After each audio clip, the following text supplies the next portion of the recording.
And hello everyone. Yes, it is us. My camera's a little out of alignment. I'll just nudge that up a bit. Give me a second. So yes. Anyway, hello. Welcome to the eighth episode of the Transgender, a show in which we discuss trans news in an inclusive manner that expresses the full range of trans people's humanity. My name's Ethel, they/she pronouns, and I'm joined today by Essence of All editor Levi from the A Levi Called Bird YouTube channel. Hello. Levi goes by he/him pronouns. So it's quite a heavy show today. The main topic that we're leading with today is the toxic redemption that divides the trans community, specifically on YouTube.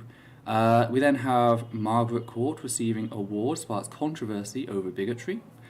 Care Quality Commission finds GIDS inadequate. 13-year-old trans child granted permission to start puberty blockers. And former head of EHRC says government is undermining its purpose. So again, quite a few heavy topics to discuss today. To top all that off, for those who don't know, I have been spending the first 6 hours of today since I woke up defending myself from a particular nasty individual. So I'm quite exhausted. Levi's quite exhausted. It's been a long day already, and It's been a long week. It's been a long week. I am a sleepy peeper. Aww. Anyway, there is one thing I need to do, and that is do a correction for last week. Last week, when discussing a Idaho bill, which would allow students to challenge the sex of other students in sports, this includes school children, Levi made a remark about the fact that people conducting genital exams was invasive, and I quickly jumped in and said, I don't think it's genital exams. I think actually it's mostly testosterone testing, because that's what happened with Caster Semenya. After doing some research and seeing some more stuff on that, I am wrong. Turns out I was wrong there. The policy was specifically about genital exams. So effectively, a child can challenge another child's sex, and that can result in them being forced to go for a genital exam, which we discussed the possibility of this being abused, even if it's just hormonal testing, but the idea of how bullies can weaponize this is just absolutely disgusting. But yes, I personally, personally as a survivor, it really scares me just because I had some really horrible experiences that exacerbated my PTSD was just talking. Yeah. So I cannot imagine what a genital exam would do to someone who's going through something similar to what I did, just coming to terms with what happened to them. It's really scary. And even if it's never going to be abused, just the whole idea of putting a child through that is just fucking sick. And that's why the 176 professional female athletes spoke up in calling it out. So yes, I just wanted to correct myself there. Do you want to lead on to the next topic of housekeeping? Right. Yes, we made a Discord finally. I'm so happy. Okay, so here's what happened is on the last stream of last year, we talked about starting a Discord, and then Ethel went away on holiday, and I thought, I have nothing to do. Wouldn't it be really cool if I set up the majority, prototype Discord server for them to come back to, and just hey, that Discord server, it's basically done. That didn't happen. But I did manage to set most of it up. I talked to some friends and stuff for ideas, and then when I was about halfway through, suddenly Ethel messages me oh, I got started on that Discord server. Should I call it Essence of Thought or Essence of Thought server? And I was just oh, honey, no. So I said, okay, give me your Discord so I can friend you. And I did, and I pulled them into the server. I was just welcome to Essence of Community.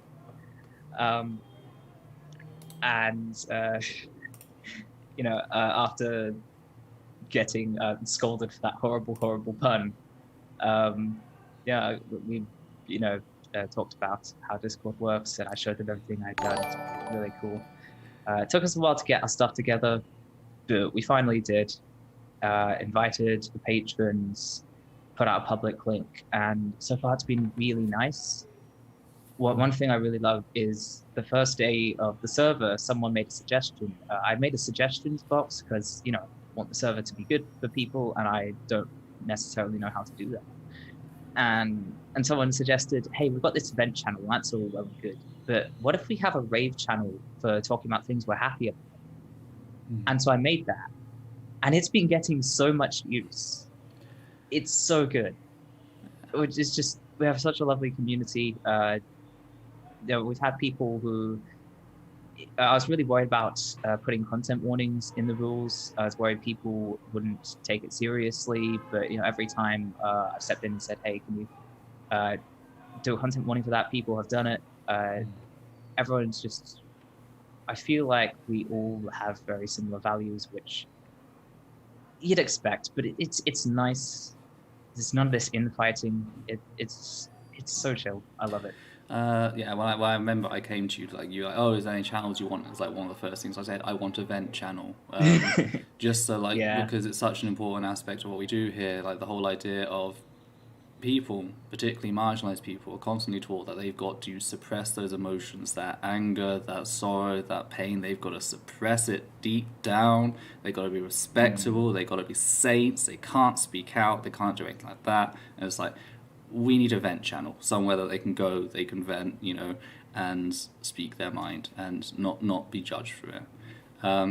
We also received a $5 donation from Bovinicide. I believe that's how you read that name. Hi, first time catching you folks live in a hot minute. Hope you can put this towards new headphones. I grew up in a household where we will never throw anything out whilst we can get a use out of it, okay? Same. So whilst these are working, I will continue to use them. However, that money will go to mostly Zoom is the main thing. We're paying monthly for Zoom, which is what allows me and Levi to have quite clear audio. We can also have guests on when we find them. We look to have a guest on today, but sadly, they were going through a lot of shit already, so... so it does help the stream. So thank you very much. Your donation is very much appreciated. If you'd like to join our Discord, by the way, there is a link in the description of this stream. Also, the previous 2 videos, I believe, that's the Rosa Dawn video and the Telltale Atheist video. You can also find a link to the Discord there. Okay. Is there anything else you wanted to add about the Discord? Anything? Okay. One story that I think just exemplifies how pure and valid our community is pretty quickly we added bugs to the CWs because I was thinking about it initially because I kind of have a phobia of most bugs, but I thought, oh, it's not that bad. And then someone else mentioned they're uncomfortable bugs because of a bad experience, and I realized, oh, hang on, maybe this is one of the more common, and not just arachnophobia, but of insects in general. So yeah.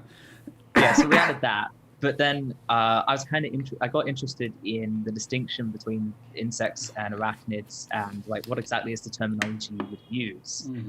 And this led me down a rabbit hole to learning about all different kinds of arachnids I'd never heard of before, and it was so interesting. So I jumped into the new rave channel, and it was I just learned about these things called Sophology. They're so cool. And we had a rave about that, but fully CW'd. So it's basically just a bunch of spoiled messages. Yeah. But it was great. It was just the most amazing thing I've ever seen. For those coming out, we do not have any intention of discussing Abigail. There's not much of a story to discuss there. She came out. The criticisms we made in previous videos are still valid. I specified that I still don't think her actions would be okay even if they came from a trans person at the time. I just noted that there were other people who did see things differently. They did think certain jokes were okay for trans people to make. I disagreed, so my criticism remains as valid as ever. Someone asked if we were going to cover Abigail, so we shall not be covering her.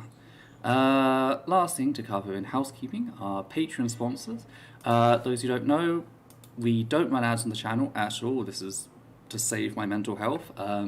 So we run entirely on the donations by you lovely people, both live on the show and via Patreon.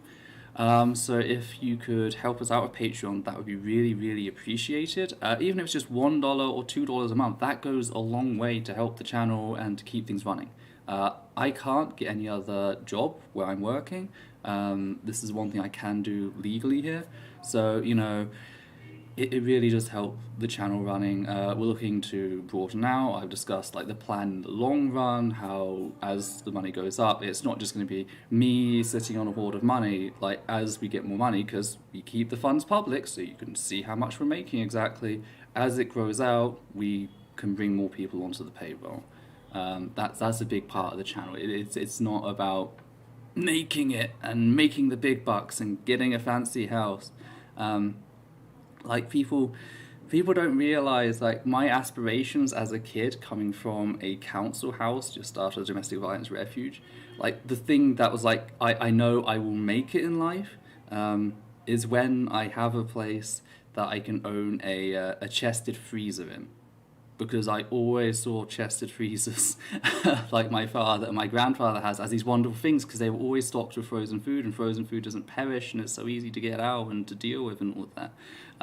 That's the class level I come from. My dream wasn't a car, it wasn't a house, it was a chested freezer, okay? And like there's probably something to be said there about like autism and like neurodivergence as well, and how like just something that makes life more convenient. So anyway, yes, like this is Patreon's not a money grab. Yeah, like remember, like not complaining, but like there's not enough money for me to be paid, and right now that's fine. But in the future, that kind of like it's probably going to get to a point where I'm going to have to make a choice between do I do this or do I have food. So like if you can't afford it, don't. But even $1 might not seem like much if you can afford it. $1 might not seem like much, but it adds up. But if a lot of people who think $1 isn't that much do actually pay that $1 anyway, it does add up, because you're not the only one thinking $1 doesn't sound like much. I started off just paying, you know, that $1 that didn't seem like much, and that is it helps. I'm too tired to figure out how to explain it, but it helps. Anyway, on that note, we'd just like to thank our patron sponsors, Hannah Banghart, Matthew Kovacs, Soren Katie, Garrett Van Voorst, Steve Corbin, Sosh Daniels, and Justin Allen. In particular, I would like to give a special thank you to Steve Corbin, because I don't know why, reading out for the previous video, for some reason, I read out a name that used to be there instead of Steve's name. Even though they're no longer a patron, it's like, I'm really sorry about that. I caught it too late to edit the video, so I'm just kind of like, Steve Corbin, thank you a lot. Again, I'm really sorry for the last video. But yeah, it was in the Rosa Dawn video, I believe.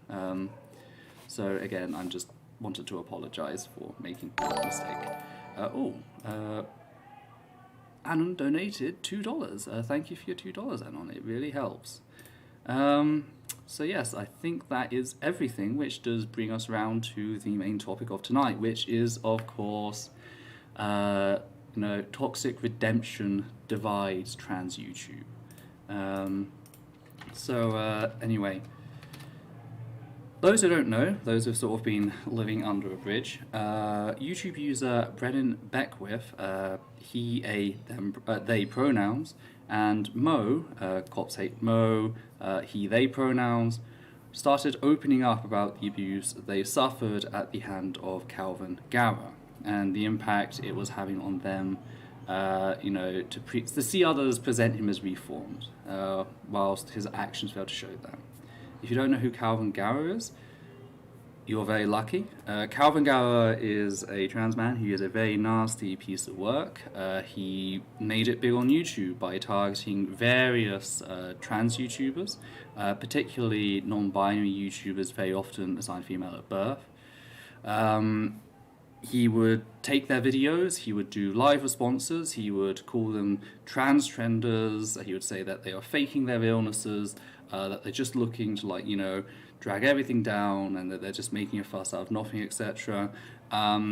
He would attack their bodies, their mental health, their dysphoria, anything he could. Just a generally vile individual. It does a lot of gatekeeping of trans masculinity, and your dysphoria has to look like this. You have to be trans in this specific way, and just breeding a very toxic idea of what it means to be a trans man. Yeah, it's all pretty horrific stuff. So as noted, there was sort of this watershed moment where Brennan Beckwith, who is someone that Kalvin had previously targeted, came out and they started talking about the abuse and how it impacted them, because Kalvin targeted one of their videos where they discussed their body dysphoria and like the amount of hate they got from that as it went viral just sort of shut them down.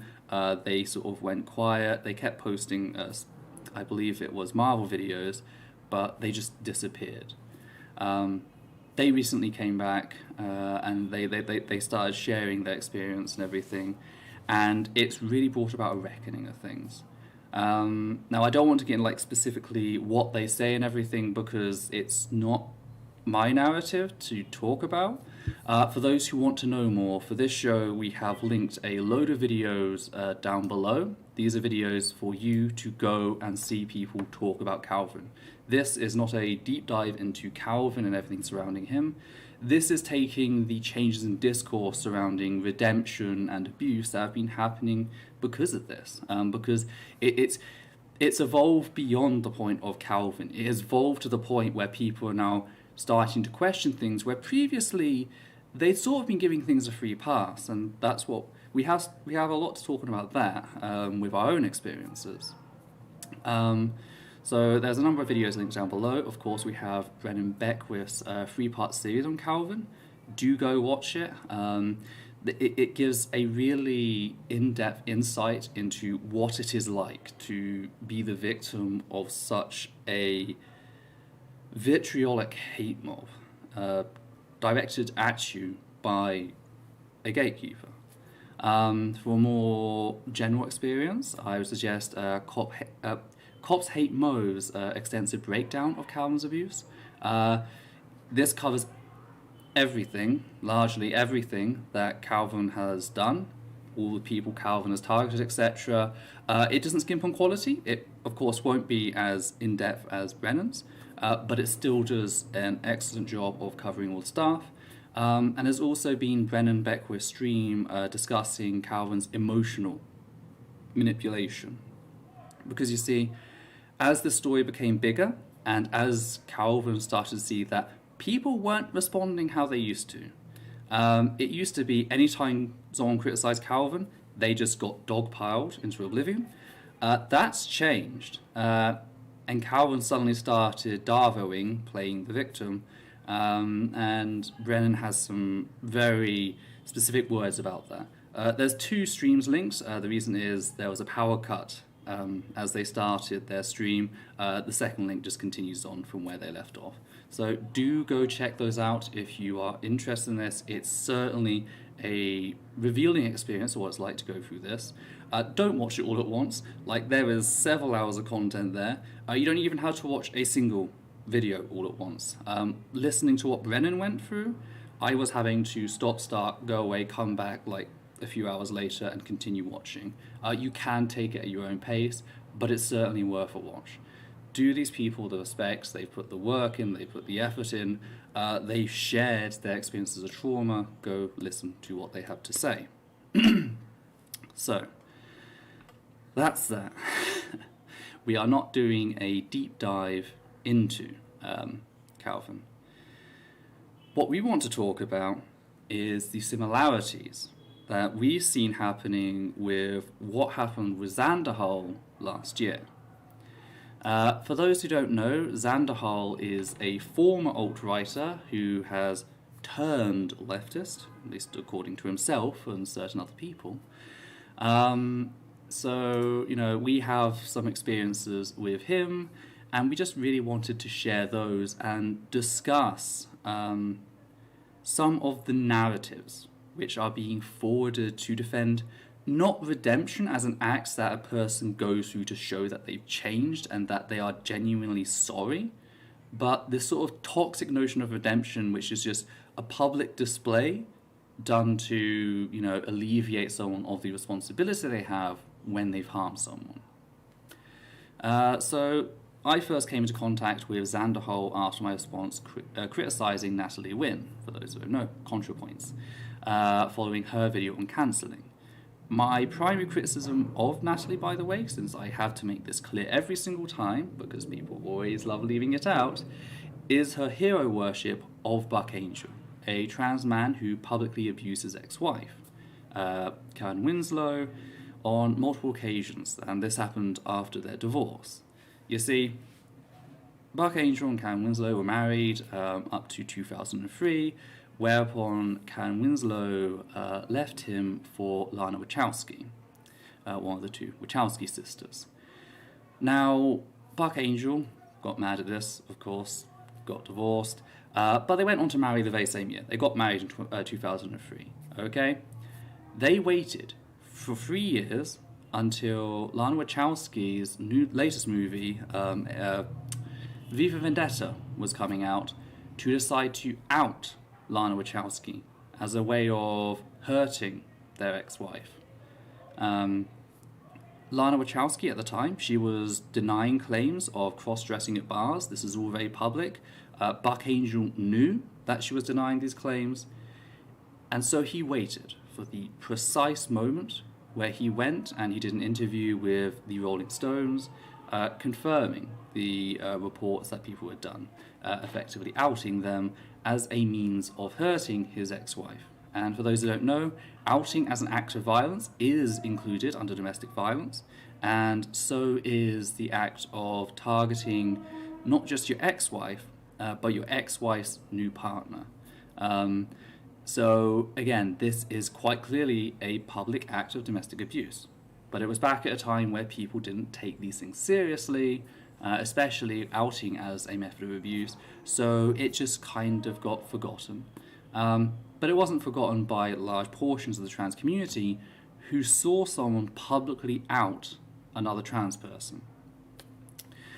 This didn't stop, by the way, in 2006. I mean, it continued as late as 2014. That's the last sort of event I could find out, where following his divorce with the woman he'd married the same year as his divorce to Karen, Buck tried to force an interviewer to use Karen's sex name when writing about her, a name she used while she worked under him and hung up when she left him.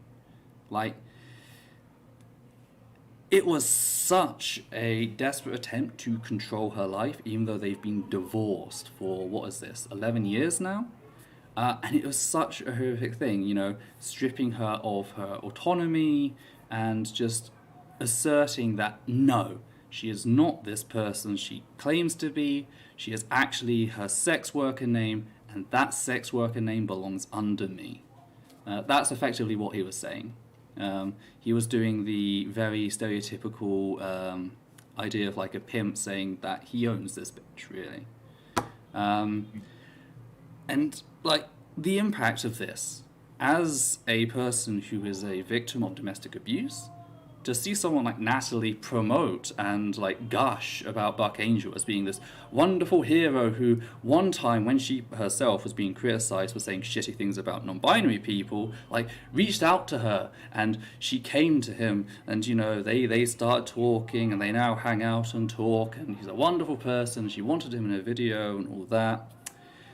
Like, to see that just made the community feel so unsafe.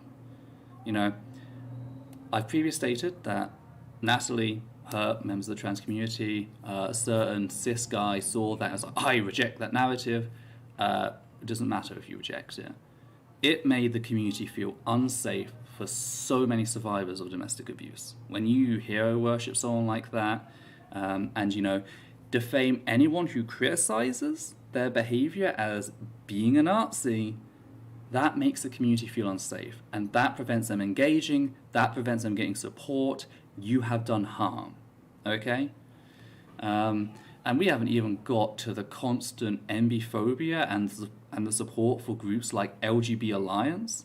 So, you know, lots of people were feeling really off-put by the entire thing.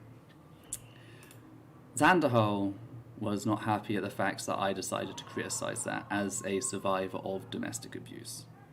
I also forget the whole the pyramid scheme Transgasm, which was you recruit people, they pay into it, they recruit people, and you get you get surgery and hormones, and then like it's just like it passes the cost along. There was that as well. I forgot about that. But yes, like all of this stuff, and it's just like victims of domestic abuse, non-binary people, lots of people just didn't feel safe in the community they had previously thought they had. And I know people are going to say, oh, well, you're just jealous of Natalie, you've always hated her. I did shitty fan art of Natalie. This is in my first video on Natalie, I show this. I was also messaging her when I saw her joke in like really obscure places, like, oh, the Queen has made it here as well. Like I was doing this stuff. I was not a hater of Natalie.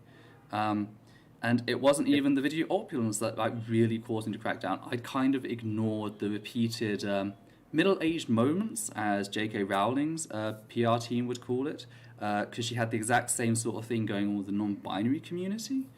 I ignored those middle-aged moments. When I saw opulence, I criticized it because of how she was handling it and how Abigail responded by effectively poking the non-binary community and then wondering why the non-binary community got angry at her. I criticized that. But when the cancelling video came out, when she tried to cast the people who knew about this public act of domestic abuse as Nazis just trying to sink her, at that point, it was just beyond salvage. So I made a series of 3 videos. I criticized that, which is where Xanderhole comes in, creating his own stream in which he watched the first few minutes of my stream, got angry at the fact that he thought I hadn't watched Natalie's entire video, in spite of the fact that I'd been posting to Twitter about the fact that I've processed the first third of the video, the second third of the video, and now the final third of the video. What I stated is, this is the point I'd originally reached, but because he was speeding things up, he just heard, this is the point I'd watched up to. So he got angry, accused me of just like hating on her, and said he wouldn't watch the rest of my video, which, by the way, he hadn't watched the rest of before deciding to respond, which is kind of hypocritical considering his anger towards me not apparently watching the entirety of Natalie's video, in spite of never stating that. He also did a few other things. He also got angry at you because he thought that you disagreed with him, even though like he said, oh, Ethel said this, when in reality this, and it was literally the same thing in different words. Yeah. And also he mysteriously cut off your video just before the bit where you gush about how much you liked Natalie. He cut it off before I got to the cringe-worthy fan art. Very conveniently there. There was a lot of ableism thrown at me as well. Because of course there was. This is Xander. Thankfully, I had Levi in my corner. Yeah, okay, you're getting to that. I had Levi in my corner who decided to take this job off of me and did a video response pointing out how Xander had lied about what I'd actually said.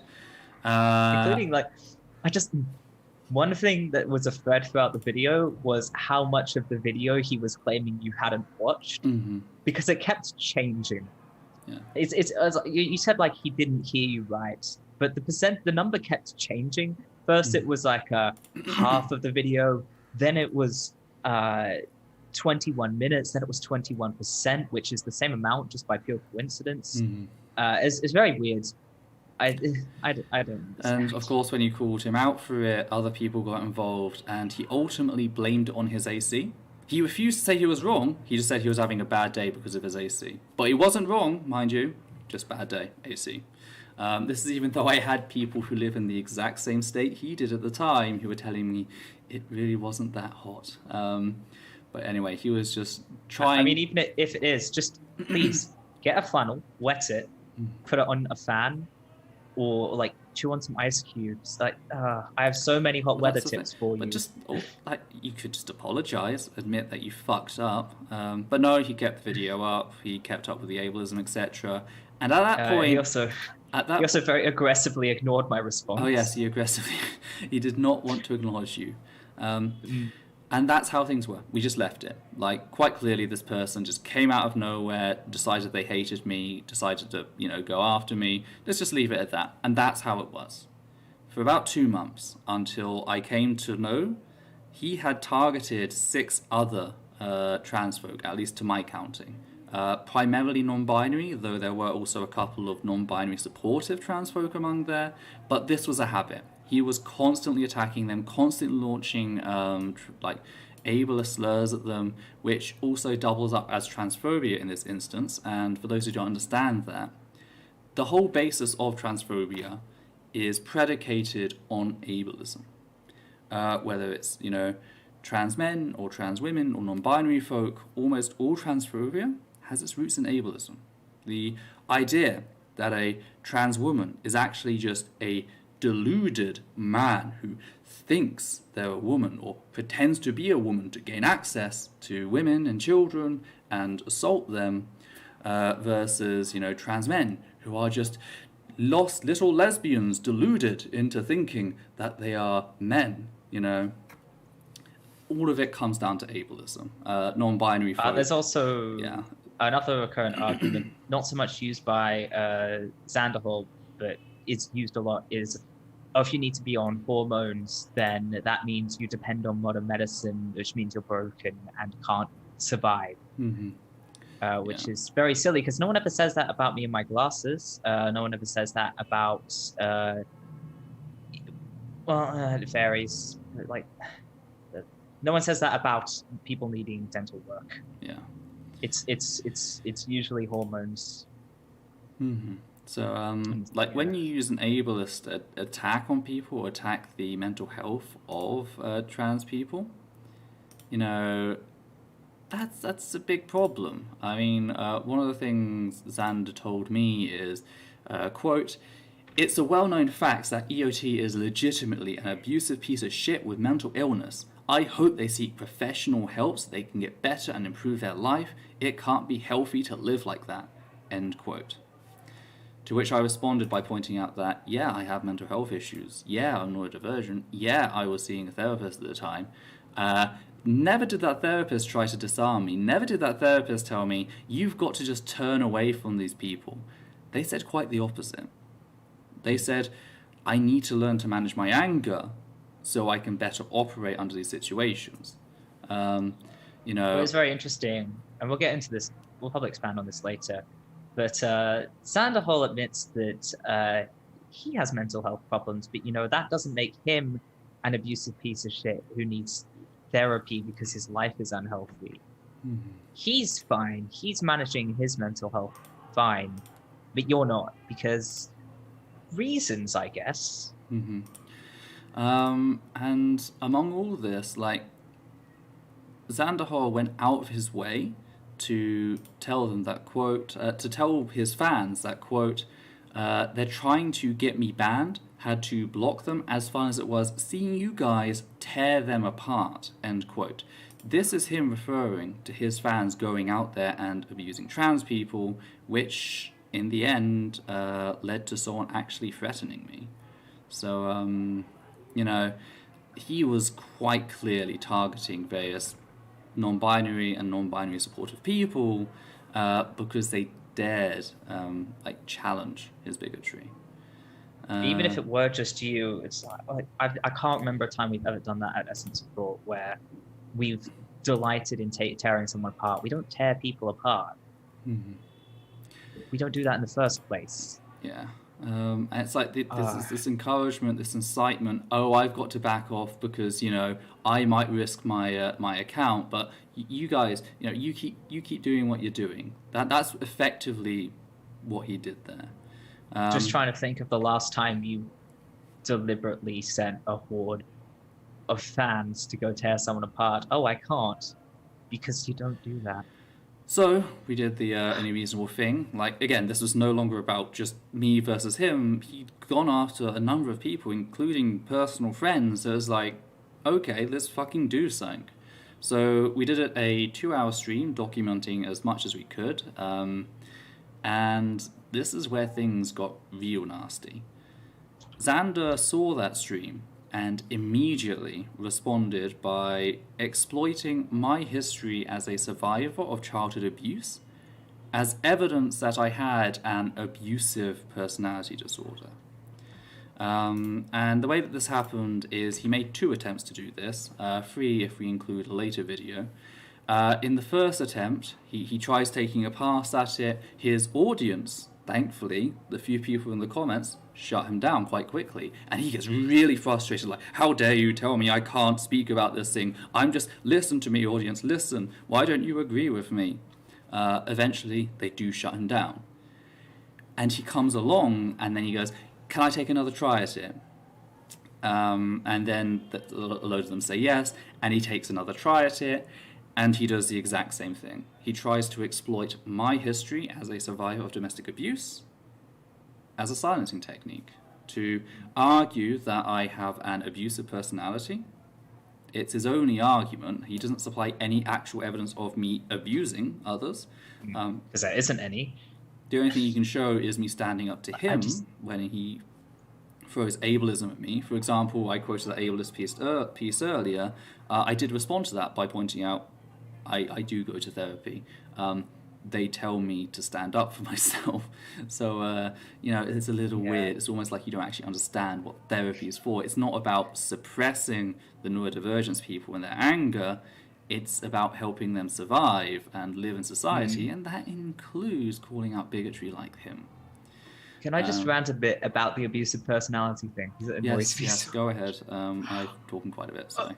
Yeah, nothing to be sorry for. Okay, so Xander specifically accuses you of having a quote, abusive personality. And I think at one point he specifically says abusive personality disorder. And that means I can get him. I can throw the book at him. Because here's the thing. That's not a thing. There's no such thing as abusive personality disorder. There are 3 clusters of personality disorders. There's cluster A, which is like kind of odd eccentric thinking, paranoid personality disorder, schizoid personality disorder, and schizotypal personality disorder. There's cluster B, which is the ones that we tend to associate with abuse but aren't necessarily abusive, which is antisocial personality disorder, borderline personality disorder, histrionic personality disorder, and narcissistic personality disorder. Then there's cluster C, which are these, encompass anxious and fearful ways of thinking, like avoidant personality disorder, dependent personality disorder, and obsessive compulsive personality disorder. None of those are abusive personality disorder, because that's just something that Xander made up so that he can say, see, there's this specific psychology thing to grant my random claim that I pulled out of thin air. Legitimacy. See, I don't have to show that Ethel is abusive. I can just assert that they have this disorder that doesn't exist, and that means that they're abusive by default. Like, no one is abusive by default. You can choose to stop being abusive. It's not a thing.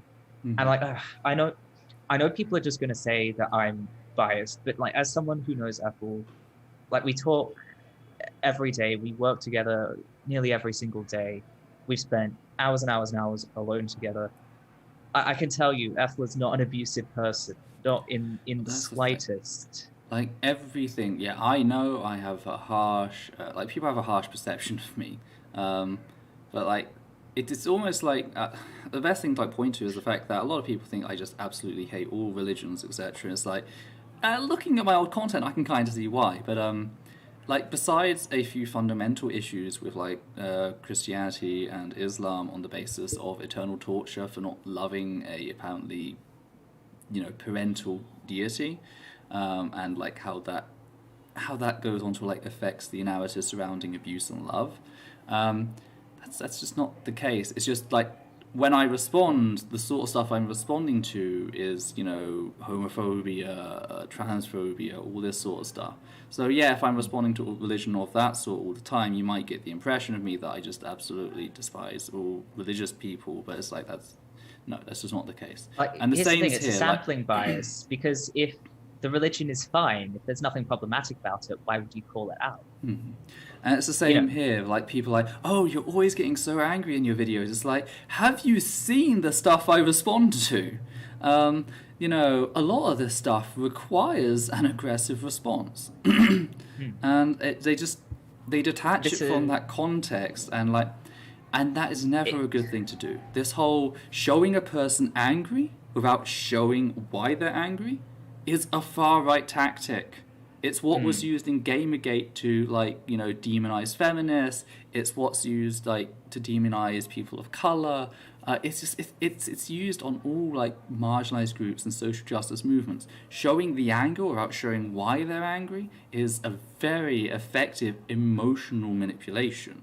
I also feel like this is, like, I'm not making excuses for these people. These people are undoubtedly malicious, but just like a reminder, because this happens a lot on YouTube, where people think they know someone from videos, but video, especially a channel like Essence of Thought, where you're responding to a lot of human rights violations and abuse and things that you do need to be angry at.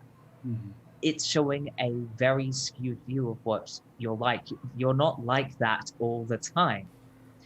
You know, when Ethel and I are playing video games together or something, they're not angry, they're not yelling, because why would Unless you be you're in that a dust context? sprite. Unless you're a dust sprite.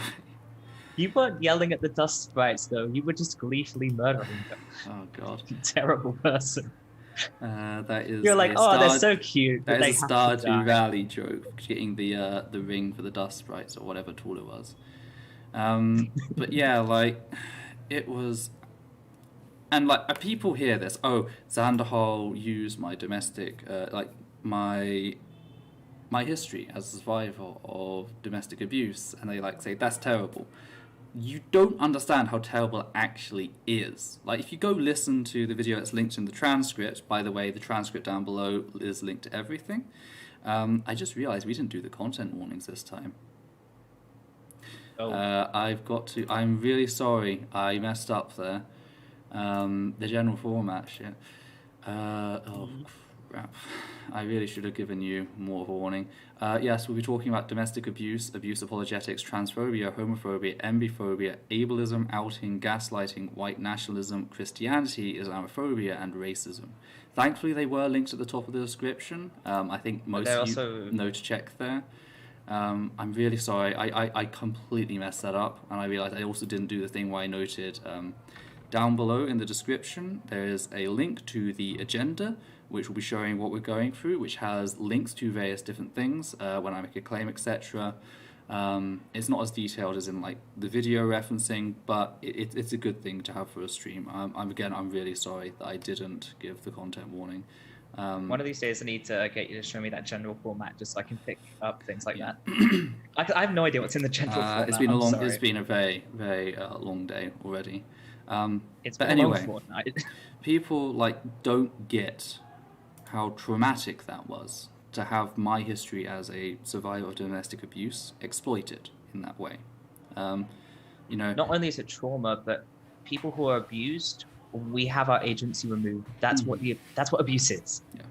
Our agency is attacked, and also with neurodivergence as well. That's a huge thing as well. So, your agency is attacked, it is removed. You are victimized. So to have that weaponized against you and used to silence you is victimizing you again.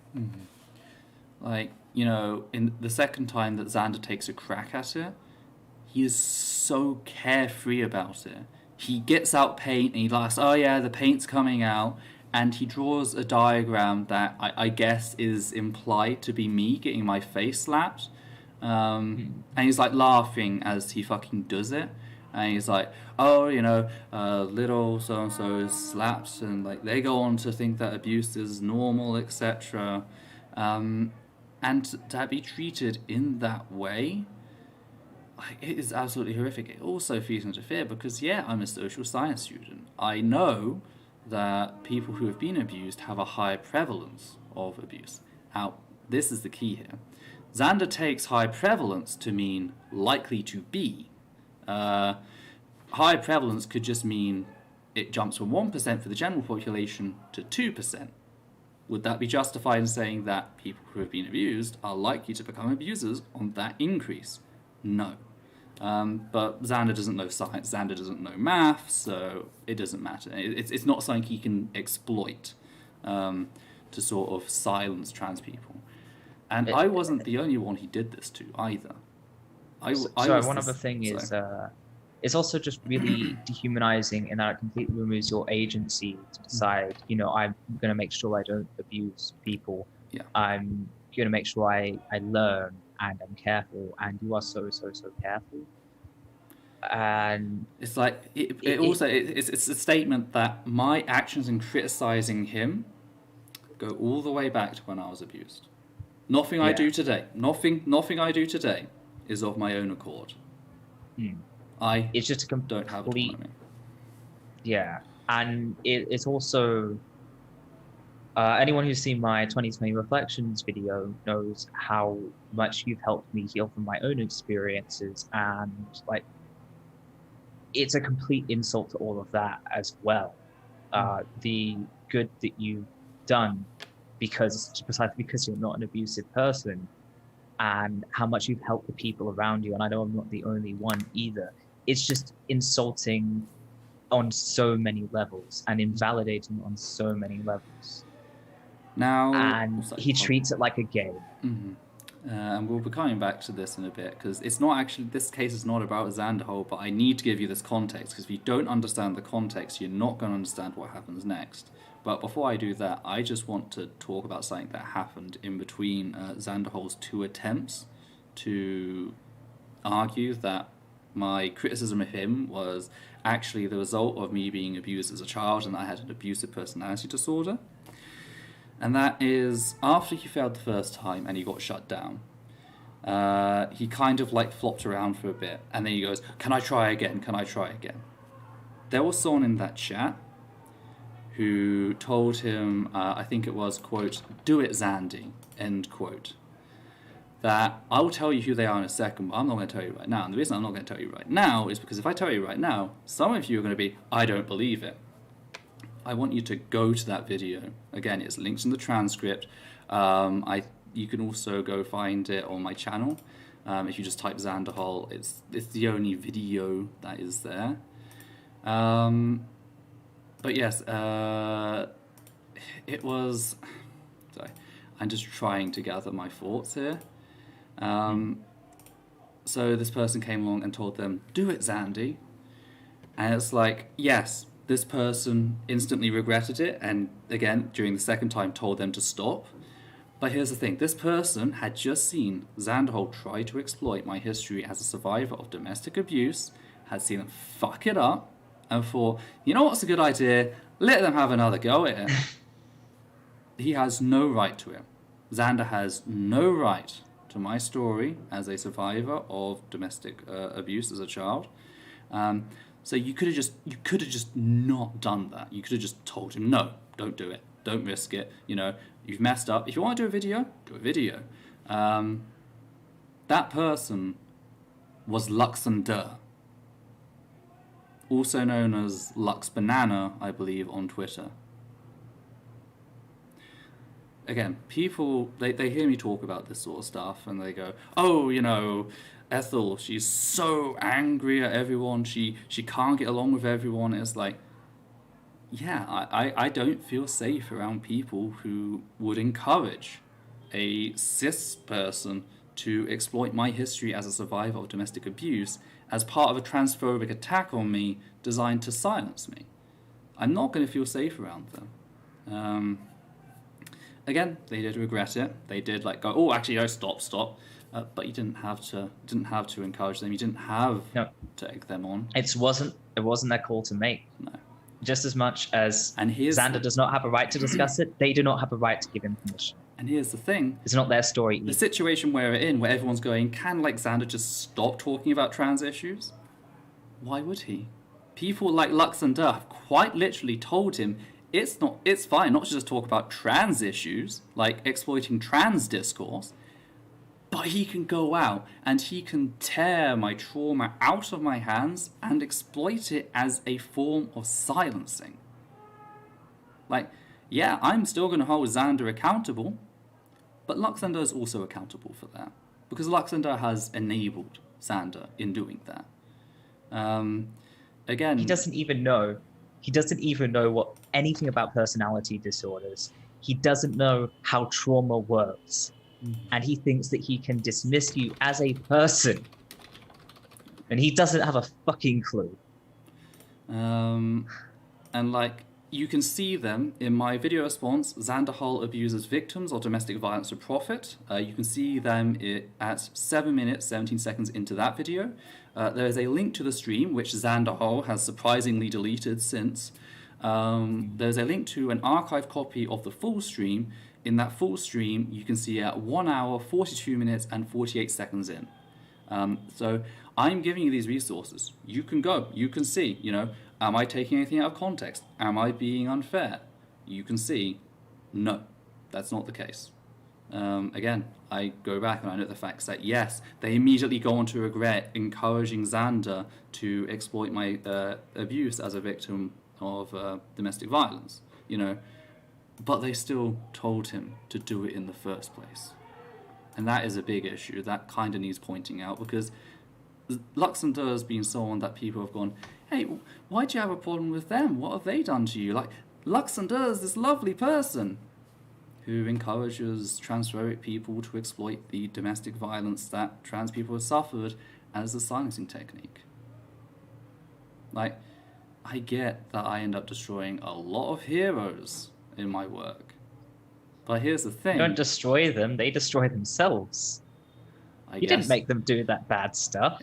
I expose a lot of heroes in this, but like, here's the thing. You don't need heroes, and you can do with better people speaking up for you. I'm not even on about fucking me. I am not a diplomatic sort of person.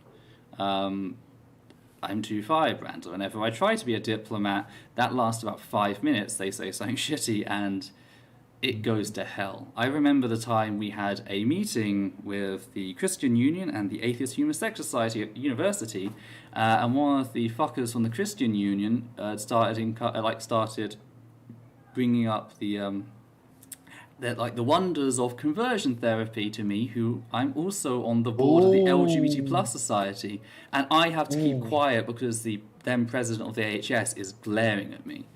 That's messed up. Also 2 years before this, I was at a Guerrilla Christian Q&A event in which, after I brought up really difficult questions for them, like what finite crime justifies an infinite punishment, they came over to our table, which was just designated the atheist table, and they started talking to me, and we came up to free will, we came up to evil, free will, etc.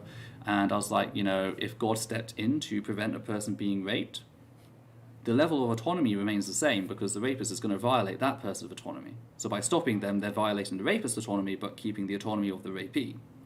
At which point they asked, they responded by asking, what harm does rape cause? They were quite clearly just trying to do the whole thing, argue against every point to hope that eventually I'd cave in.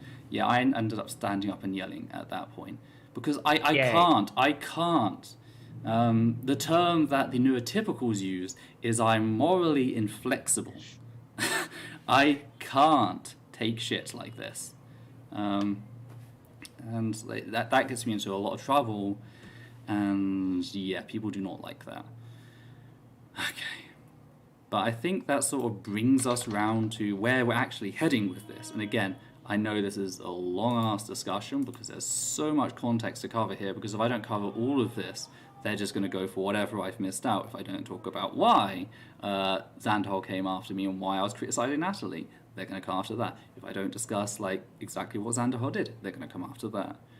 But what all this sort of gets to is, after all this had happened, Riley Grace Rochon decided to turn up and play the peacemaker.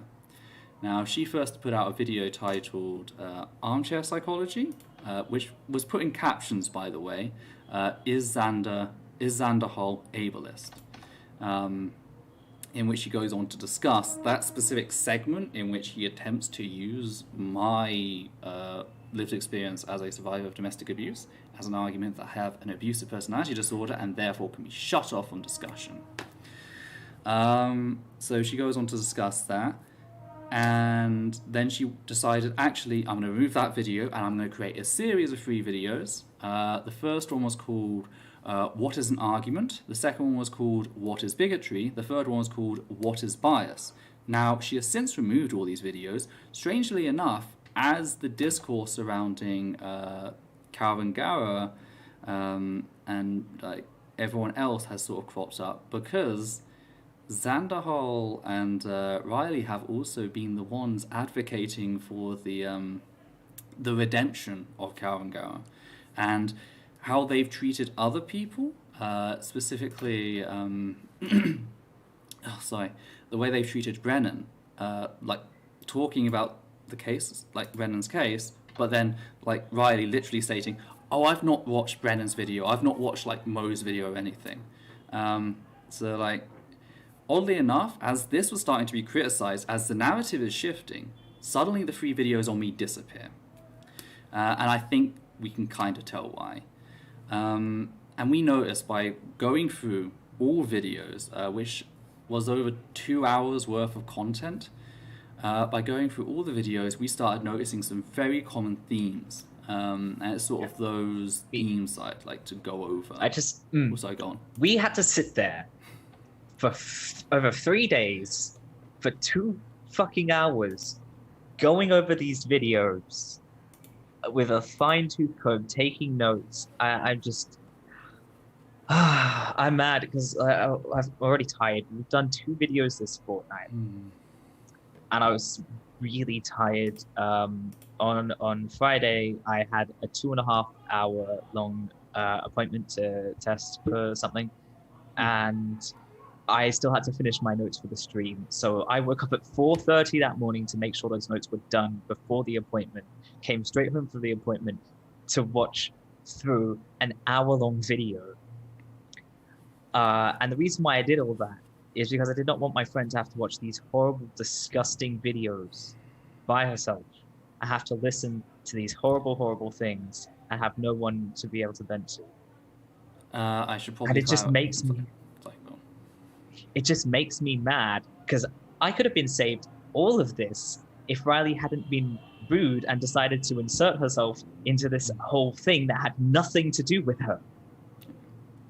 Sorry, I should have specified about the moral inflexibility. Where does that come from? Well, they did a test on autistic people to see whether was there a difference between autistic and non-autistic people in whether they would exploit others. So pretty much they were put in a situation, a test, which would allow them, without their other participants knowing, take extra money. But of course it would take money from the other people, so it would make things unfair. It was found out autistic people were less likely to exploit their peers, and because the researchers could not handle the facts that autistic people had a moral backbone, they decided to spin it as autistic people are morally inflexible. Pretty much, they're less likely to, compromise their morals in order to get personal gain. Basically, we're nicer than you, and you can't handle that, so you decided to try and make us sound like we're bad. Talking to neurotypicals here, because we're better than you. Yeah. But yeah. I kid. I love neurotypicals, but some neurotypical researchers are jerks, and I'm not a fan. But it's just fucking amazing how like this thing, which like if it was an atheist versus theist debate, like we would be arguing non-stop about that. Like who's more moral, atheist or theist? Like that is an old debate. Like that goes on constantly. You see that all over the place. And everyone wants to be the more moral one.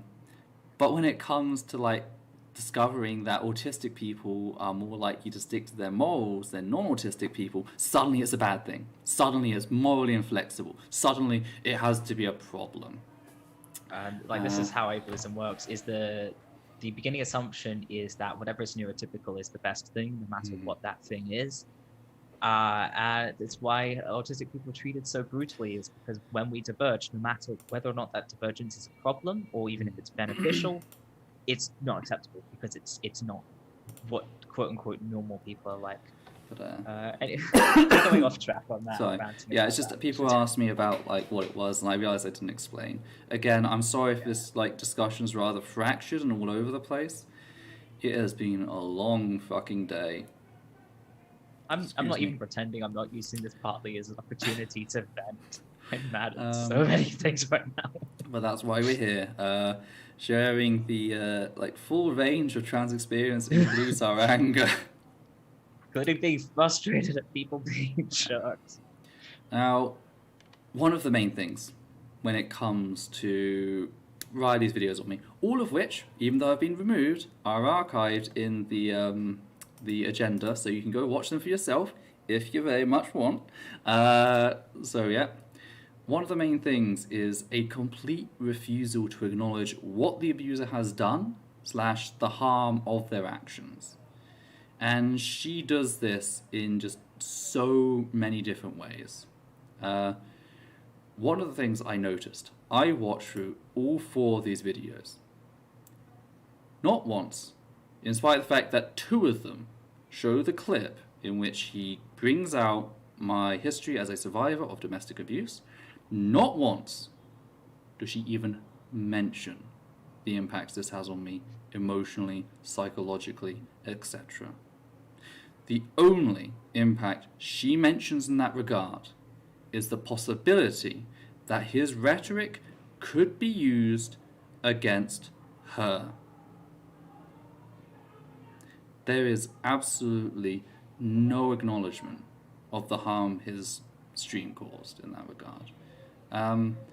One way that you can actually hear this, if you go watch the video on Xander Hole and him using my abuse, listen to how fast I'm talking. When it's live, it's very different, but when I'm scripted, you can generally tell my emotional state from various different things. One is how much I'm moving my hands when I'm scripted. If you noticed the Telltale video, my hands were much more static than in my Rose of Dawn video. Because the Rose of Dawn video, I was like, yeah, it was a horrific topic, but it's one that I've covered plenty of times before. The Telltale one was something very personal, so I was like, yeah, no, I'm not moving my arms about. Another way is the speed at which I talk at. For those who don't know, the abuse in my childhood has... It emerged as PTSD in 2011, and it really had a drastic impact on my life and thereafter. I even got hospitalized at one point because someone thought I was having either a heart attack or a stroke whilst having a particularly bad attack. Like, it has caused me a lot of problems. So when I'm talking about something that genuinely makes me anxious, like, for example, someone exploiting my history as a survivor of domestic abuse, I find myself out of breath, and what I do in that instance is I start talking slower, and you can actually hear that in the video in which I do this. Notice, if you go watch that, and then you go watch my Rose of Dawn video, for example, notice at the different speeds I'm talking. In that one, you can speed that up 1.5 and it sounds normal. The one that I call out Xander Hole's usage of my abuse. So like, again, it has a very visible effect on me, and nowhere is that even acknowledged. Instead, she treats it as an academic discussion. And this is something that's a real big problem with this whole notion of redemption as seen on YouTube at the current. This whole idea that, oh, well, it's kind of like a dance, you know? They've kind of got to say the right thing at the right time. It's just a bit of a steppy stone thing. And then everyone can go off, wrap everything up, and it's all good.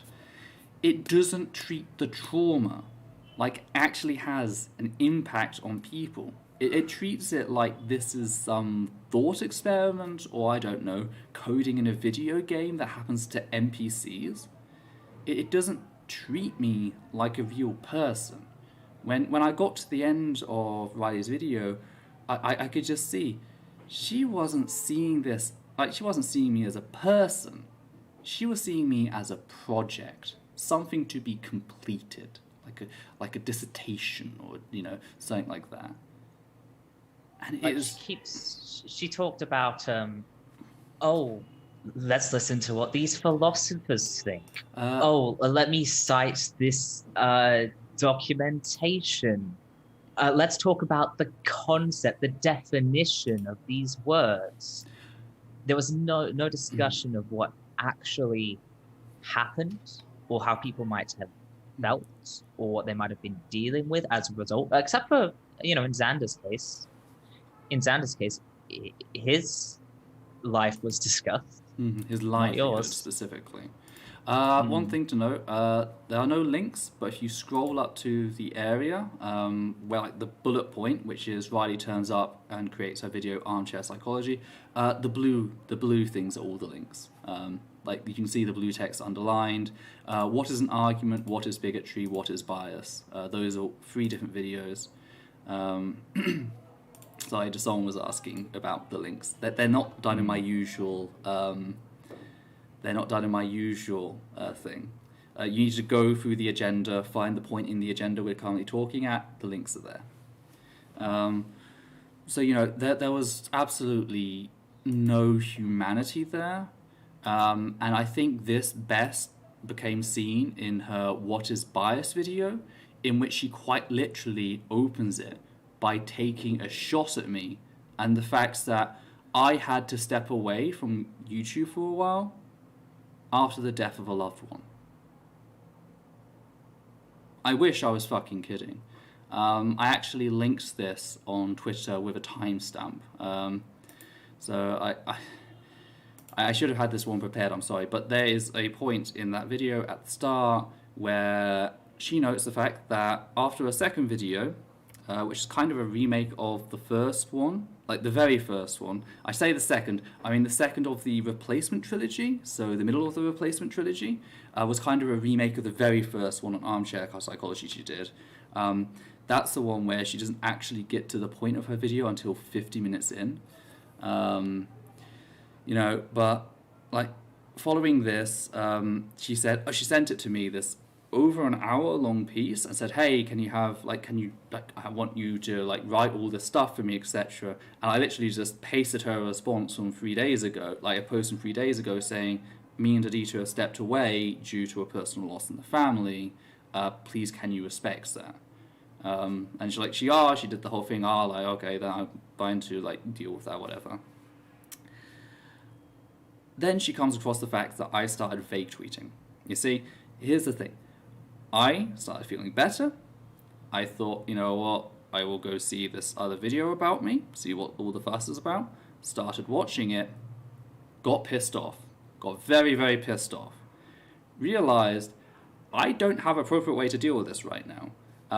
If I go for Riley right now, that is going to drag me into something I can't deal with right now. I need to clear these emotions out of my mind. I need to get what's on my chest off my chest, so then I can go back to concentrating on the important stuff right now. So I vague tweeted.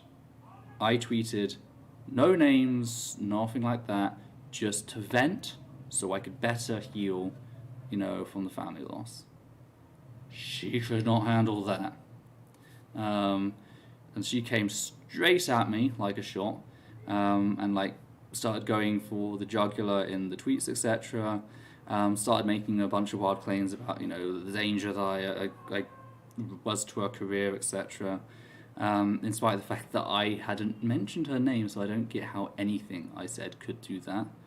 Actually, we can expand on this later, but this whole it's a threat to her career thing is absolute bullshit. Yeah, I figured out watching that last video.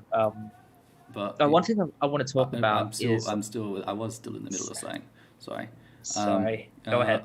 But anyway, so she came after me, and that was one thing. Okay, you know that I've been vague tweeting. Okay, you can do that. In the fucking video, she fucking like pulls her face and goes, I guess you didn't need that long to heal then.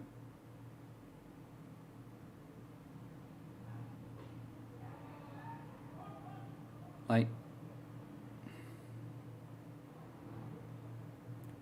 people are messy, you know? People are fucking messy. I thought I was up to dealing with her video when I started watching it. But when I saw her acknowledge that what Xander Hall had done was both ableist and by extension transphobic, or at least subtext, as is what she said, you know, when I saw that, that pissed me off to no end. The fact that she acknowledged that the subtext was transphobic and ableist and that he'd been corrected on this and, you know, all that shit. But then she just fucking, you know, she just pretended like, oh, he's still not transphobic because he tells me. You know, I vented about that. And I get like, you know, you can take issue with the fact that after I told you I didn't want to get involved, I decided to watch the video and then I vented. But holy fucking shit. How inhuman do you have to be to do that? To make a stab at someone who has just lost a family member? Just because your fucking ego can't deal with the fact that, hey, I'm not a project. I'm doing all my responses to you for fucking free at my own damn pace, and you know what? I have other goddamn responsibilities. She expects so much fucking labor from other people. And it was just... Again, I wasn't a person. I was a project. I was a project that became a problem. And literally, the last video in that series, What is Bias? Is her just attacking the fact that after a second video and after how she treated me over the fact that I was vague tweeting, just like, no, I wasn't fucking dealing with that. You know? And she just can't accept the fact that I have the right to withdraw consent. Which, by the way, considering I never fucking consented to her turning up in the first place, she also like goes on this weird rant about, how am I biased? You haven't shown I'm biased. Here's like the syllogisms you need to show I'm biased. It's like, the previous few videos you have admitted multiple times to being biased towards Xander Hall. And by the way, this is a very rough sort of rant about a fucking video that will be coming up where, yeah, I will be showing those clips of you admitting you have bias before going, oh, you haven't shown I have bias. Because I can do that.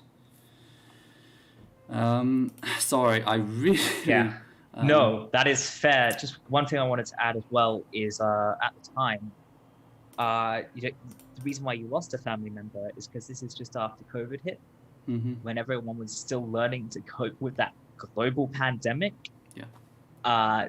This is right after we had to deal with being threatened with a slap suit and doing a fundraiser, and like, I was so fucking anxious about it. I was preparing to, like, am I going to have to use my inheritance to bail you out? Because we have this rich celebrity fucking transphobe threatening us.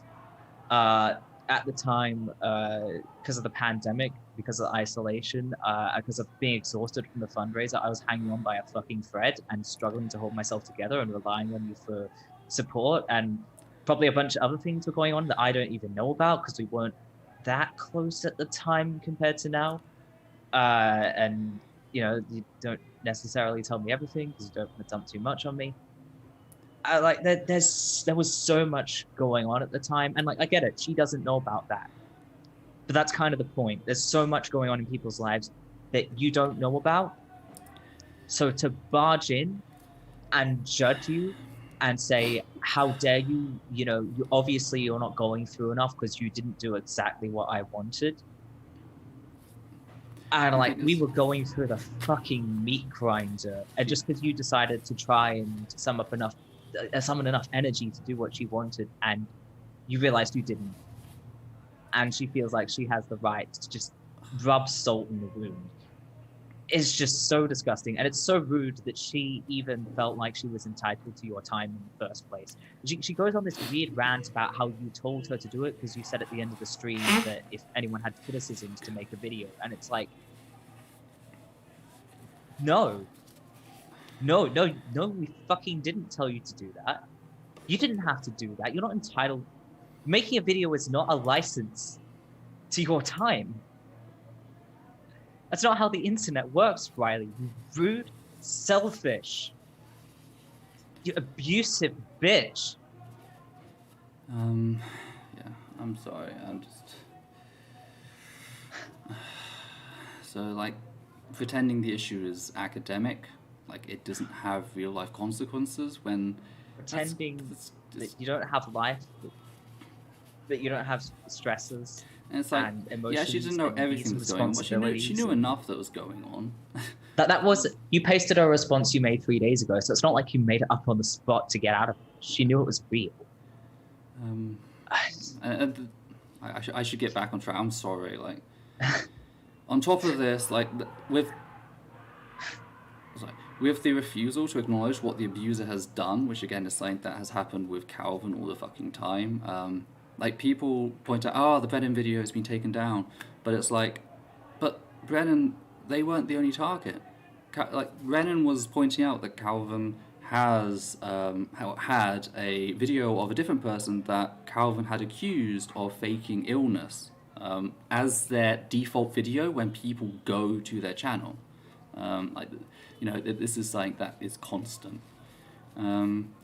Then on top of this, there's like the trivializing. Again, she never once acknowledges the harm that Xander caused me, but she talks about my issues with them as beef and oopsie. You know, these really sort of infantilizing terms that reduce the actual issue, which was the abuse not just of me, but 6 other trans people. And a really serious shit as well. A word she didn't use, that I'd like to discuss, is the word drama. Those on the Discord will know there's kind of a soft ban on the word drama, because drama is such a nebulous term that, like, it allows anything a person wants to put inside of it. So say someone likes to pretend like they support racial justice, but you know what, they don't really give a crap about it. Well, the simple thing is, start labeling those who call out racism among their peers as simply leading drama. Ban that from the discourse, and therefore you can ban it indirectly, sort of thing. The other thing, sorry, I'm going to gush about words for a bit. Drama has its root in the word dramatic, or it's related to that word. So it has this connotation that your reaction is too much, more than the situation calls for. When you call something drama, you are saying that people are being too sensitive and are going over the top, no matter what it is. Drama is just a new way to say snowflake without people knowing you're an asshole. Yeah. There's also the reduction to a single item, because yeah, I know the exploitation of my abuse was fucking, it was a big fucking thing, but that wasn't the only issue taken with Xander. There was so much, but she reduces it all down to this one issue, and then she just vagues about that one issue, which means that she never has to address how it goes beyond me as a person. This isn't a conflict of personalities. This isn't one creator versus another creator. This is Xanderhole versus a large segment of the trans fucking community. Again, with this, the whole plethora of issues, pretending that there's only sort of one victim, that's another thing we've seen with Kalvin, as noted earlier. And there's also a failure to link to the evidence compiled by the victims, instead resorting to your own sources, which allows you to redact various issues. Riley, in her videos that I know, she had a link to apparently a compiled list of stuff that people were taking issue with and her thoughts. She never linked to hour stream discussing the issue, to listing all the evidence that we'd gathered on Xander, you know. And it's sort of this taking it out of the hands, making it so she can whitewash parts or hide other bits, you know, selecting the focus for the victims, which is just really disgusting. And all of that just feeds into a refusal to acknowledge what the abuser has done and the harm of those actions. Another common thing that we've seen in this case, and with everything that's currently going on in the other case, is this idea that apologies are bought, not owed. Riley was very big on this sort of point. She acknowledges she knows tone policing and like my discourse around that. She just doesn't give a fuck. Like, she goes, oh, I know, like, oh, you shouldn't have to be a sweet little trans to receive an apology, but we live in the real world, you know, you have to act accordingly, you can't call out this behavior sort of thing. And it's like, it's so sickening to see this desire to control how a victim, like, reacts to these things. It really just fucking, it gets under the skin and just boils away at the humanity. It really does. Like, yeah. The whole... It made me really mad when she did this. Like, she doesn't understand how apologies work. Is it alright if I explain this with a hypothetical? Oh, fuck off. That's another thing. Like, this is just like complete toss away point. She always starts her videos with hypotheticals. I think in the second video... She doesn't know how hypotheticals work. She doesn't know what hypotheticals are. But in the second one, she starts with 3 stories about gay cakes, racism, and transphobia. First of all, she links all of them to the South, like pretending that racism is only a Southern issue. But also, like, the cake issue that she goes over, it's the conservative rendition of the cake issue. For those who don't know what the cake issue is, 2 lesbians lost a couple of friends. The friends had a child. They said, rather than putting the child up for adoption, we'll get married. We can then adopt the child, okay? They can have all the same friends, family, etc. They went to a place to get a cake. The people said, we won't serve you, you're both women. So they sent off a complaint. The complaint has to forward to the cake place with the address of the people complaining, and the Christian cake makers posted that address publicly, and the resulting abuse, death threats, harassment resulted in the lesbian couple having to leave town. That's the actual cake case. Conservatives like to present it, gay people asked for a cake, they got rejected, that was it. No, that is not what happened, and Riley was bolstering that cultural myth by giving that hypothetical. I'm sorry, it's just does so fucking much wrong in her videos, and it really pissed me off. She doesn't know how hypotheticals... Okay, so very, very quickly before we get back on track. Hypotheticals do 2 things. One is like to draw a comparison... Hang on. One was like to strip away the context of maybe a specific person you might have a bias towards, so you're forced to look at it without that bias, like what you did with...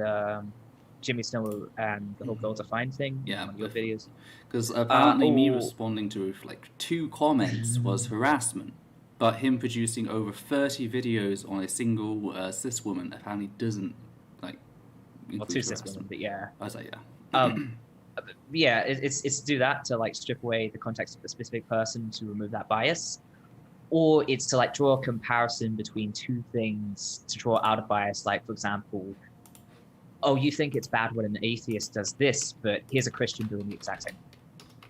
Riley doesn't do that. Hypotheticals are literally just explaining what happened, but presenting it as hypothetical. That's not what they're for. Anyway, yeah. Apologies. She doesn't understand how apologies work. So, let's say we have a hypothetical here. Let's say that you have $100. And let's say I steal that $100 from you. And you say, let's say that you say, oi, Levi, that's my money. Give it back, you bitch. How dare you?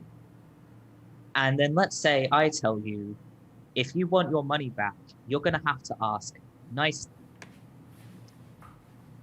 I think we can all agree that would not only be extremely degrading, but that's an obvious power play. To demand you grovel for something that is rightfully yours. And she's doing the exact same thing with this apology rubbish. Because the whole point of an apology is you messed up, you hurt someone, you did something wrong, and then you apologize to show, you know, you wish you hadn't done that, you realize it's wrong, you realize you hurt the other person, you're trying to make it right. In that situation, you owe them. They should not have to work to earn something that you owe them. And it shouldn't be about trying to get, like, you shouldn't be trying to get anything if it's a genuine apology. Least of all, groveling and begging for that apology that you should be giving freely. Obviously, abuse is bad. If someone is using a wrongdoing as an excuse to hurt you, boy, Levi, that's my money. Yeah, very funny. You know, if someone's using wrongdoing as an excuse to hurt you beyond what's acceptable, then obviously that's a bad thing. That's not what we're talking about here. We're talking about not being polite when someone abuses you. By the way, whilst you did that, I found the timestamp of What is Bias, where Riley takes shots at the fact that I lost a family member to COVID. It was 4:53. I have put a link in the description, so if any of you want to check what I said afterwards to make sure I'm actually telling the truth. 4:53. What is Bias? Yeah, it's really gross. I before we started watching these videos, I warned everyone, like, before you watch them, you should know this happens. When I watched these videos before, just because I try and stay informed on all the weird lies people are telling about my friend. And I am used to it at this point. I was just like, I'd heard they were really gross and was like, okay, yeah, whatever. But when I got up to that point, oh, that made me so angry.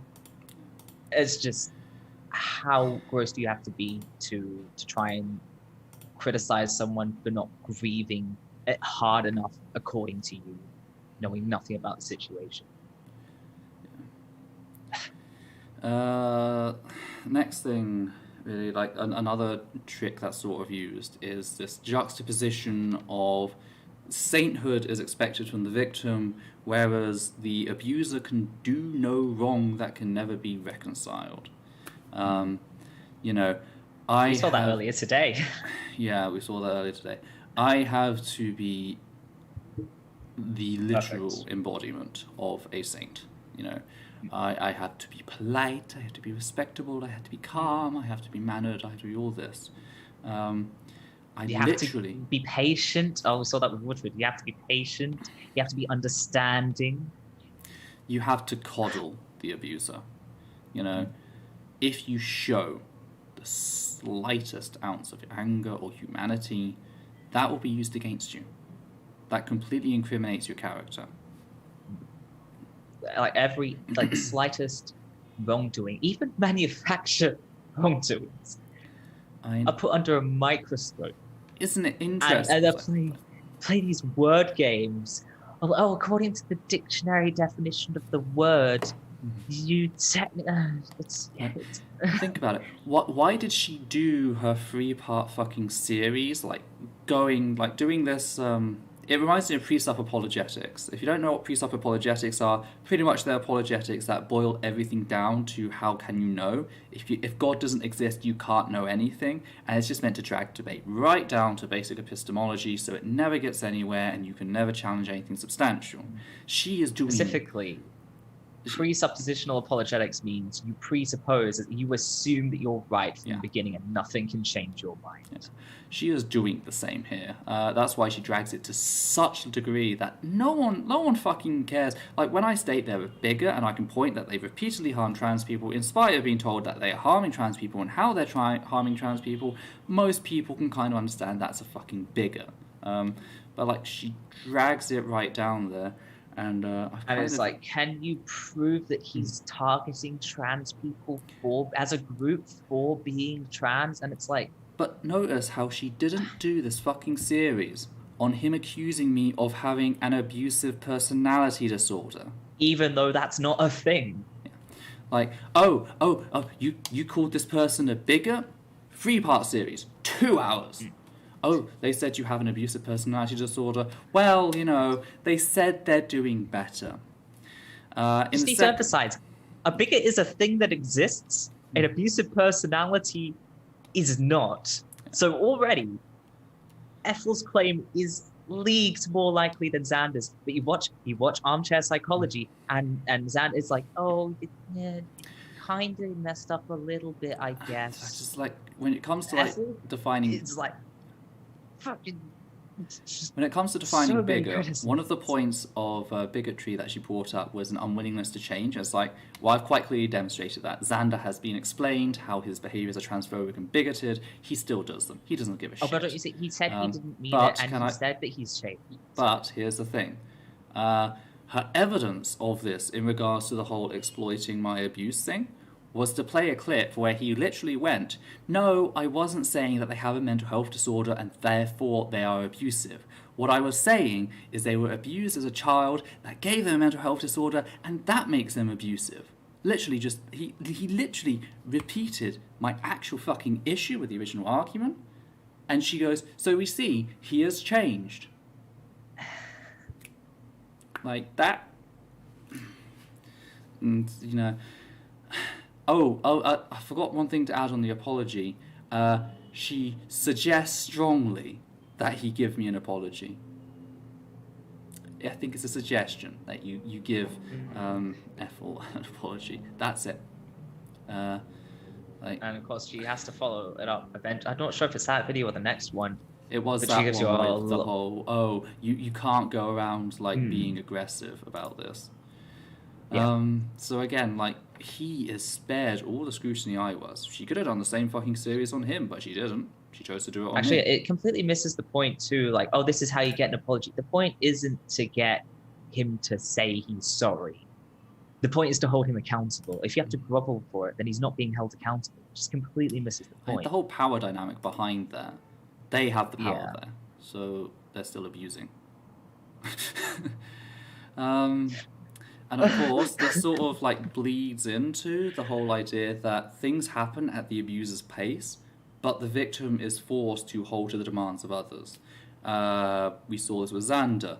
Like, sorry, apparently I sounded like Ben Shapiro when I was doing the "Let's Say" thing to mock Riley. Apparently, testosterone was a mistake. I don't think Xander's changed at all, but other people apparently do. And let's say there is some slight change in how they do things. It is so small that it is not even worth considering.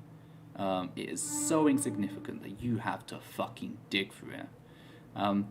The sort of change to come back from that level of abuse, if you ever can come from that level of abuse, and there is a discussion about like the mole event horizon, the point of no fucking return, and I personally think Xander's done that with the whole exploiting people's history of domestic abuse. I don't think there's a way back from that. But again, they get to do everything at their own pace. We saw this in 2019 with Rationality Rules. I gave him a fucking month to sort his original video on transphobia, and the whole thing sparked up again because Telltale Atheist decided to come and try and get me blacklisted during a truce. Only then for Woodford to double down on his bigotry as he was called out by the atheist community of Austin, before the atheist community of Austin collapsed on itself. This whole idea that they get to do things at their fucking pace. But like we saw earlier, when Riley didn't get the immediate response she wanted from me, that's not allowed. That's not allowed at all, They get the luxury of working to their schedule. The victims don't. The victims get no courtesy in that regard. Last point, last major issue in all this, and then we can move on to a different topic. I am sorry that this has taken so fucking long to cover.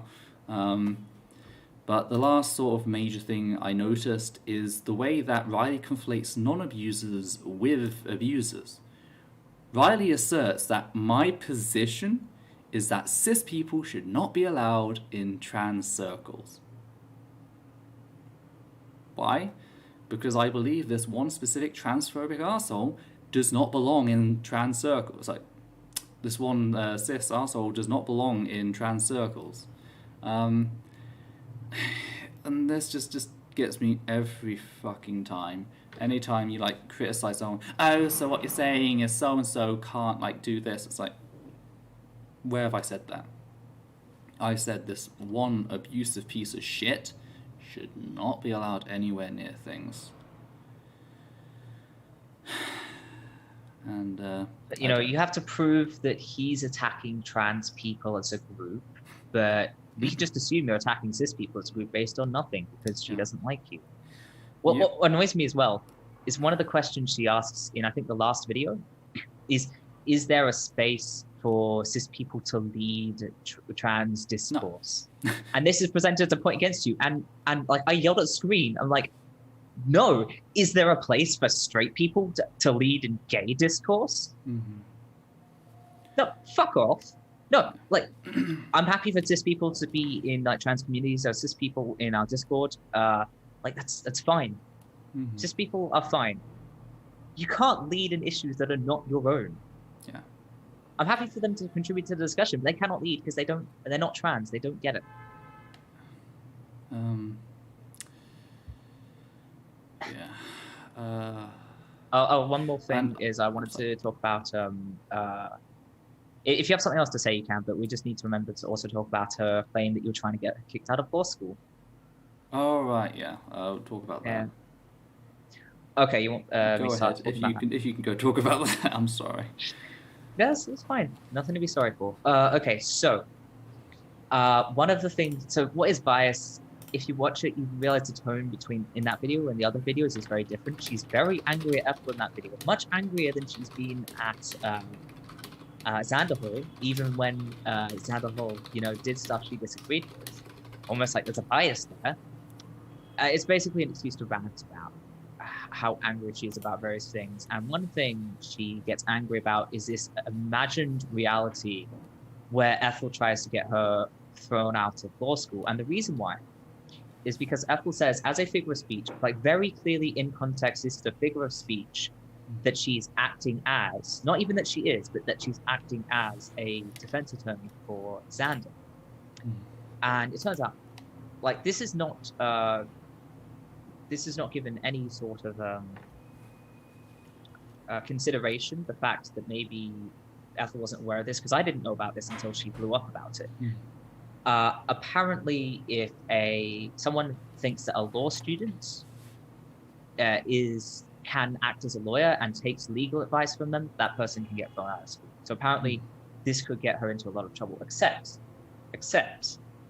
she says, after she blows up about this, she says that she talked to Xander and made sure that he was clear on the fact that she is not his lawyer, cannot be his lawyer. She is a law student. She cannot give legal advice. And I have to ask, if that was enough to avert, because initially I thought that this was a thing of if random people on the internet claim you're a lawyer, that can get you thrown out of school. No, that's not the case. It's only if someone thinks that you are giving legal advice. So if this were something she could do to avert the situation, why did she get angry? This was negligence on her part. It's very easy for her to talk to people and say, now remember, I'm not a lawyer. You know, when this came up, it was very easy to say, I'm not a lawyer. Nothing had happened. It should not be on you as a random person on the internet who may not even understand how this works. Also, to not say that.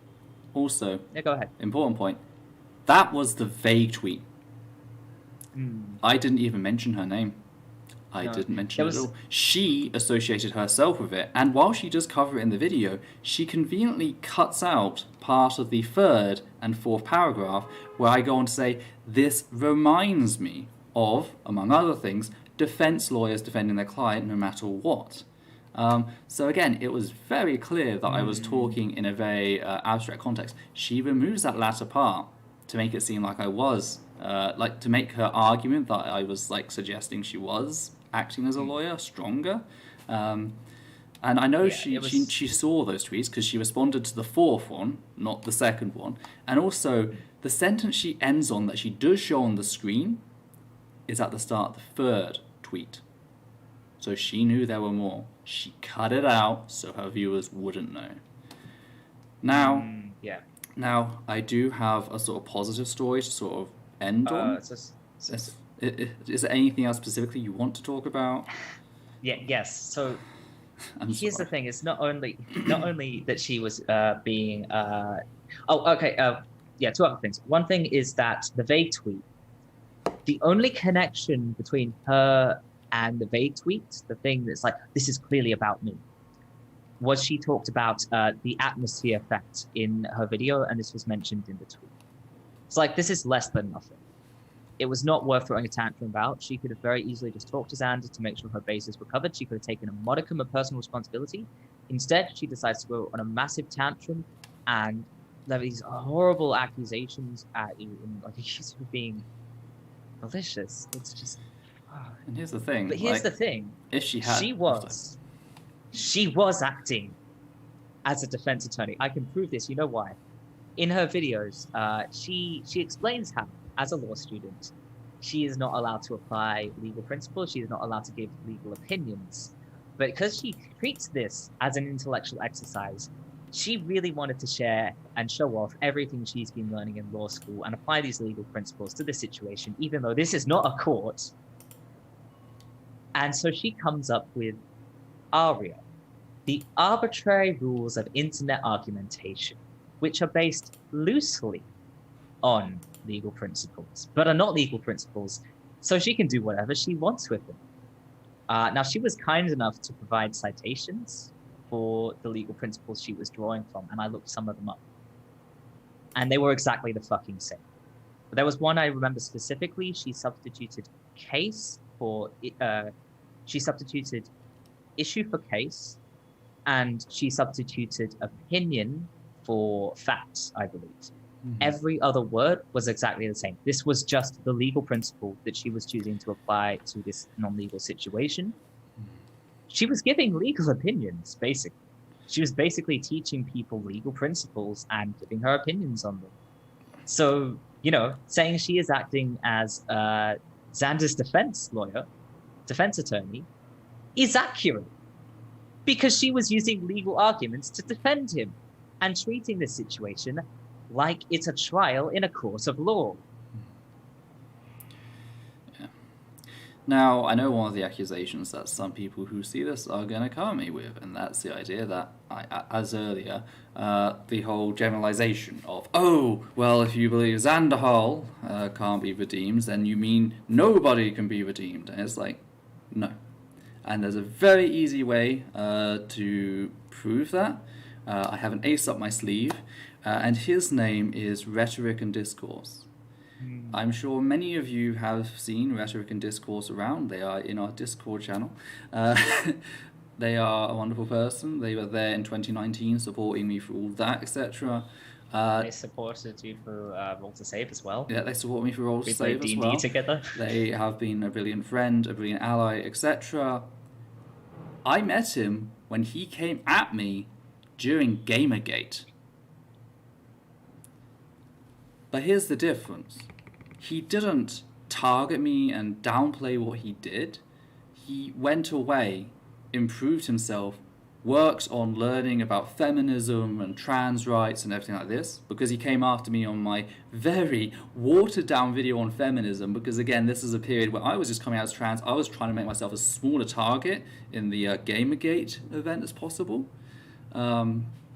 He went away, he did his thing, he improved, he learned, and when he came back he said, hey, I understand, you might still hate my guts, I just want to know that I am here to support you, and, you know, I've been learning, etc., and I did completely distrust them to begin with. I kept them at arm's length.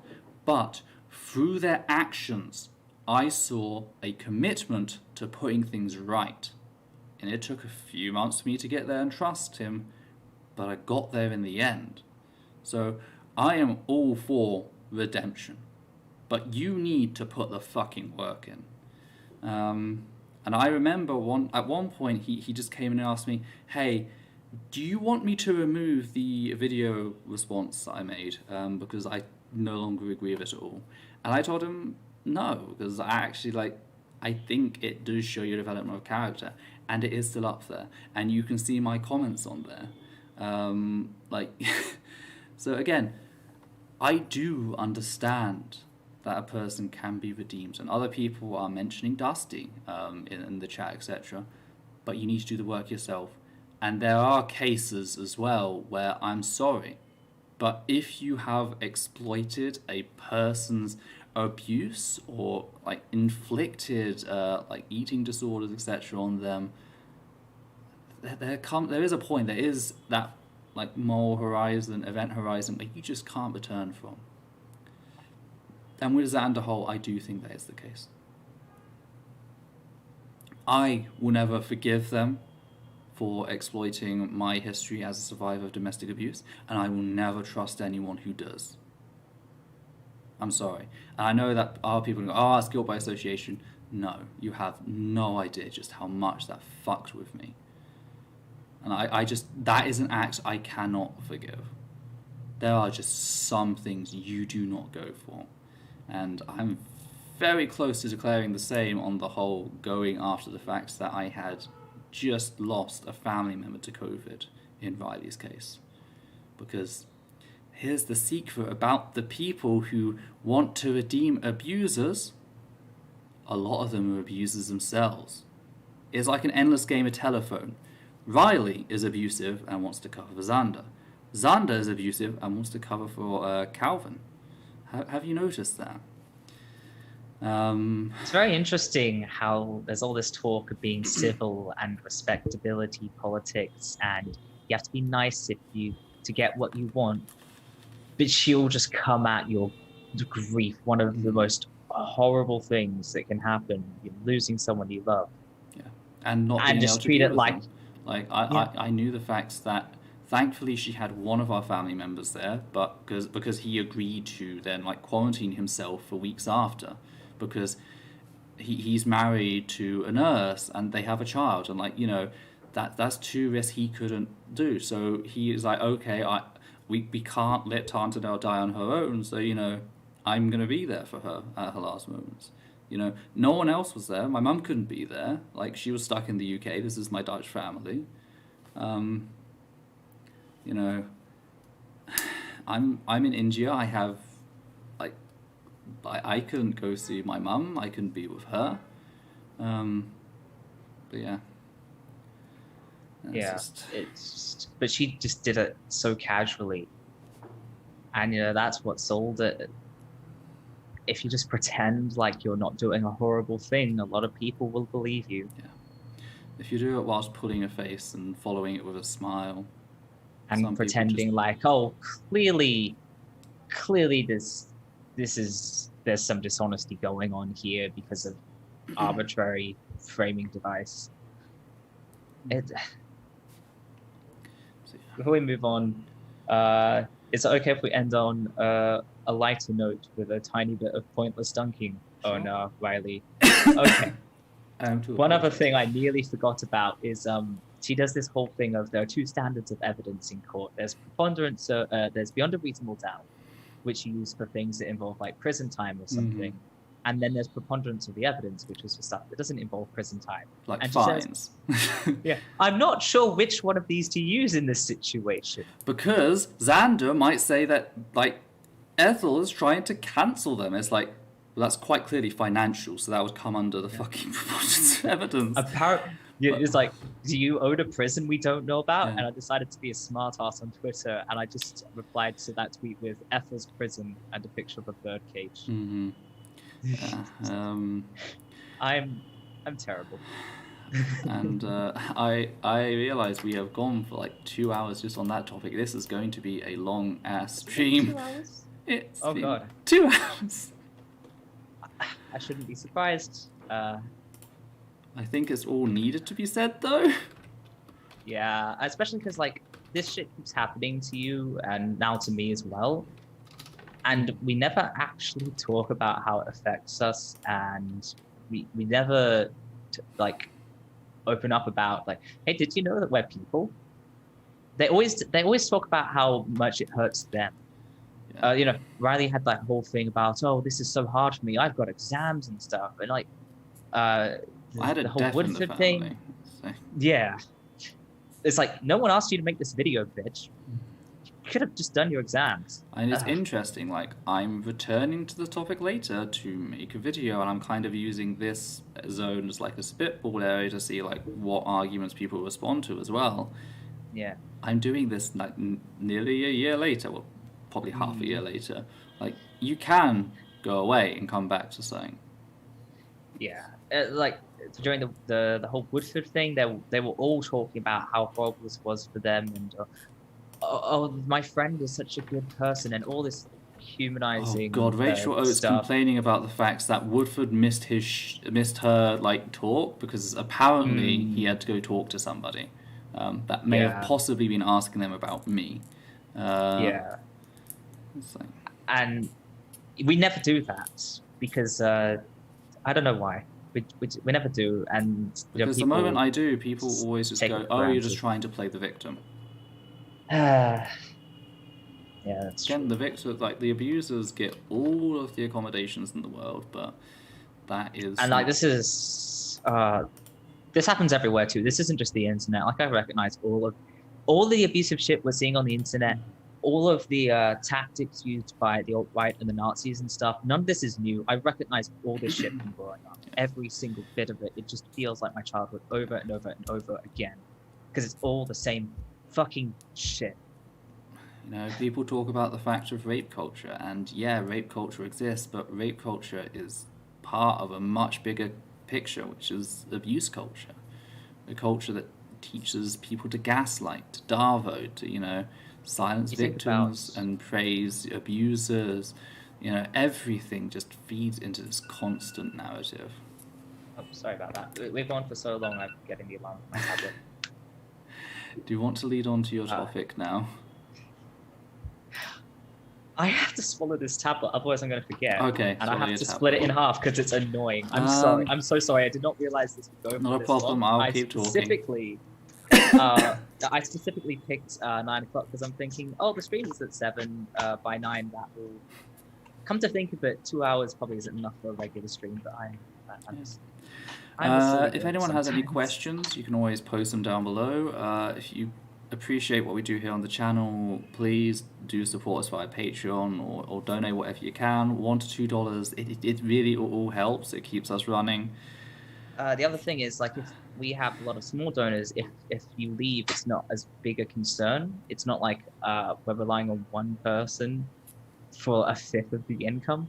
Yeah, because there is one person we are relying for a fifth of our income, and I love her, but like, it's also like. Thank you. Please don't decide you hate us. Don't decide you hate us. Thank you for tolerating me crashing through the window and just messing with everything. Are you ready?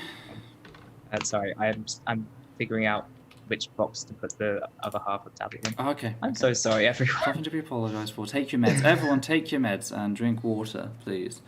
Yeah.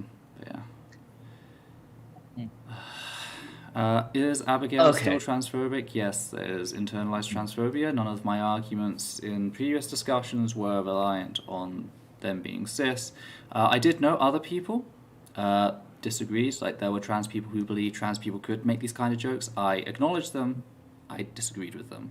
Actually, controversial take. I actually said in that stream that everyone has a little bit of internalized transphobia. Every single person, even us. So yeah, Abigail is just ContraPoints 2.0, ContraPoints Light. I don't know, one of the two. But yes, my story. So before we get into the story, we have to learn what the Order of Australia is. I'm going to explain this because I had no idea what this was. Apparently, there's like an Order of Great Britain, but you know, a lot of people don't know what that is either. So, the Order of Australia are these awards that recognize people for outstanding service or exceptional achievement, and there are 4 levels of this order. There's the Medal of the Order of Australia, OAM, for service worthy of particular recognition. There's the Member of the Order of Australia, Member of the Order of Australia, AM, for service in a particular locality or field of activity to a particular group. There's Officer of the Order of Australia for distinguished service of a high degree to Australia or to humanity at large. And there's Companion of the Order of Australia for eminent achievement and merit of the highest degree in service to Australia or to humanity at large. And now we need to ask, who is Margaret Court? A lot of people do not seem to know. So basically, Margaret Court is arguably the greatest female tennis player of all time. She's also a Pentecostal minister at a church which is in Perth. I'm not sure how to feel about that. She's only in Osborne Park. She's technically in cycling distance from me. And she's also kind of a terrible person. She publicly opposes same-sex marriage. She was very vocal speaking up against the plebiscite back in 2017. And in fact, if you go to my channel, don't do this because these are bad videos. But if you were to go to my channel, my earliest 3 videos are talking about the plebiscite, and I talk about her in that. And I talk about the colossal tantrums she threw over being criticized over her views on that. Part of that was she boycotted Qantas when they said they would support same-sex marriage during that whole thing. One of the things she did, this is just, so beyond the pale. She wrote in a newspaper, she paid to have this put in a newspaper, a short article where she decried the birth of a fellow tennis player's child because her partner is a woman. And she said, oh, this child is being deprived of his father. And she said, oh, I have nothing against this player and her partner, with partner in air quotes, like just viciously attacking this person's personal life when she had no right to even be speaking on it. And because this is the trans agenda, of course, she's condemned trans people. She's condemned trans athletes. The usual lines of trans women are a threat to women's sports, said that I think like trans children are of the devil, or something to that effect. She said that LGBTIQ inclusive education is of the devil. And throughout all of this, every single time people have tried to hold her accountable, or even criticize her a little bit, she's argued that this should not affect her tennis. Her views should not affect her tennis. Leave my tennis out of this. Even after her publicly degrading a fellow tennis player. And she's basically responded to any and all criticism as, hateful, intolerant bullying. In short, she's just this evil, hateful, disgusting woman. And this also pisses me off, just specifically the way she treated her fellow player. Because as an Australian kid, one thing I was taught a lot in sports was this concept of sportsmanship. I think we all learn a bit about sportsmanship, don't be a sore loser, don't be a sore winner. But I feel like there's this culture of keeping personal issues out of the game. Even if you don't like someone, you should be able to play respectfully and fairly with them. And that has its problems, that can be abused to make you put up with abusers and stuff. But I do think that there is some good in that. There's something admirable about really disliking someone, but still being able to treat them with respect. But the key word there is respect. And going and taking out a section in the paper to criticize someone's personal life, to basically shit on the birth of their kid and their relationship, that is not respectful. And you know what else it isn't? And this is a huge part of sportsmanship, is inclusivity.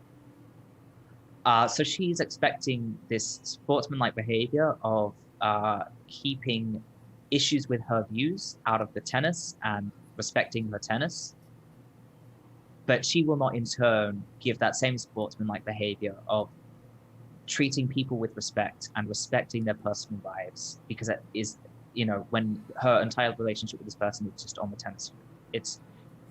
It really annoys me as I'm not very much into sports. I have a lot of criticisms of Australian culture, but just the hypocrisy in that one bit of our culture really pisses me off.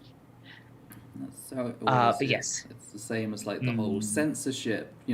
I can say whatever the fuck I want, but the moment you say something back, that's censorship. Oh, yeah, she literally did that. Oh. She had this interview where she said all these things, and the second someone clapped back against her for all these bigoted things, oh, you're being intolerant, you're bullying me. And like she would not let them get in the word in edgewise. She complains about being censored when she got to speak for like 5 minutes, and the other 4 people on the show got a combined like 1 minute to speak. She's not subtle, basically. But yes, Margaret Court. What happened the other day on January 26th, Invasion Day, or as it's known officially, Australia Day, she was given an order of Companion of the Order of Australia for eminent service to tennis as an internationally acclaimed player and record-holding Grand Slam champion, and as a mentor of young sportspersons. So not only was she given this award, but she was given the highest level of this award. And, right off the bat, or right off the racket, you might say, you might think that it might be valid to criticize this mentor to young sportspersons bit, as of course, you cannot be a proper mentor to someone if you are a bigot. She cannot be a mentor to queer sports people, therefore, and she cannot teach non-queer sports people to treat queer people with respect. Therefore, she cannot be a mentor. But she was awarded for that, so that's lovely. But, everything about this is wrong, which is probably why Dr. Clara Tuck-Meng-Soo, I hope I'm pronouncing that right, returned her own Medal of the Order of Australia in protest, which she earned for service as a medical practitioner to LGBTIQ+ and HIV-positive communities in the Australian Capital Territory. Now, Dr. Soo is specifically a transgender woman who lived much of her adult life as a gay man. And of course, she works with these communities, so she has a unique understanding of just how hurtful and harmful Margaret Court's rhetoric is. And she put out a piece where she argued for why Court should be stripped of her award. She said that Court is selective about which parts of the Bible she believes, which half of the course really, says that she uses the Bible to argue for views with no biblical basis. For example, Court says against trans people, she says, God made them male and female. And that there may be an argument against a lot of non-binary people, but I happen to be male, so the Bible doesn't say anything against me, does it, Margaret? Because I'm male, and God made them male and female. Dr. Soo argued that she's not a role model for Australians, which absolutely true. We'll expand on that later. And also that she's harming Australians with her beliefs. Brilliant piece. I have it linked in the document if you want to read it. And Kerry O'Brien, who is a veteran journalist and former ABC Current Affairs host, also turned down an offer to be given Officer of the Order of Australia in solidarity with Dr. Soo. And in general, there has been widespread backlash and criticism, which is consistent with how Australia tends to respond to these. Our World Rugby story, the one I did on Basil Zemplis, and later today we have a story from Queensland, which all show that Australians tend to stand with trans people, just the same way we stood with gay and bisexual people back in 2017. And despite all of this, Court has refused to return her award. Now, she doesn't really make a clear argument as to why. That's just how she is. She's not a very good speaker. She doesn't state things clearly. But she seems to be saying that she should have the award because she loved representing Australia. And, that's nice. That's nice that you loved representing Australia, Margaret, but you didn't. We all hate you. We all hate you and think you're terrible. And your beliefs are not consistent with the majority of Australia. So you didn't really do that, did you? But she also argued that she previously was granted Officer of the Order of Australia, and she argued that this was in service to her community in like some sort of food drive or something. She wasn't specific, and that she was long overdue for being awarded for her tennis. Now I did some digging, and I learned that this is actually a lie. Her Officer of the Order of Australia was awarded partly because of that service to the community, but also for her achievements in tennis. And I've linked extracts of all of her awards, so you can read this. It was also for the tennis. She was also given 2 other awards previously, a Centenary Medal and an Australian Sports Medal, recognizing her tennis, and a companion of the Order of Australia extract that she just got also includes this entire list of like 6 or 7 different things recognizing her for her tennis. Her tennis has been recognized to hell and back. The idea that this award is the only thing recognizing it is just her spinning a victim narrative. Oh, look at me. Despite this great achievement, I'm being ignored. I'm being silenced because people disagree with my views. I'm so downtrodden. No, she has been widely recognized. It's at the point where people like hate her so much that they're not celebrating her achievements.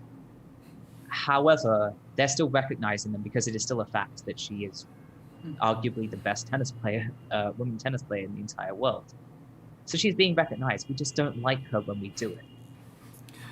And while no one is talking about the Centenary Medal and the Australian Sports Medal, or the list in the extract, someone did point out that Officer of the Order of Australia, since that recognized her tennis, the fact she's being upgraded may actually be for reasons aside from her tennis. I'm not sure how much there is to that, but that is something that someone has put forward. I sense you want to say something, Ethel. No. I literally, like, you're covering it very well, and I'm just kind of... Oh, sorry. I thought I heard you taking a breath, preparing to say something. Okay, so when I saw this story, I initially thought this was just, despite Australia being very queer friendly, we have a very conservative government for some fucking reason. I don't get it. It's annoying. I thought, this is just the Liberals being bigots like they always are. I actually found out that the Australian honour system is independent from the government. I actually found this out because actual white supremacist collaborator, Scott Morrison, is so desperate to distance himself from this. It's just that unpopular that he keeps going on about how this has nothing to do with him and it's a separate system and he doesn't know anything about it and just leave him alone. So I find that funny. This is so unpopular that he thinks he can get away with collaborating with white supremacists, but not with giving Margaret Court a medal, which really says more about our white supremacy problems, but I digress.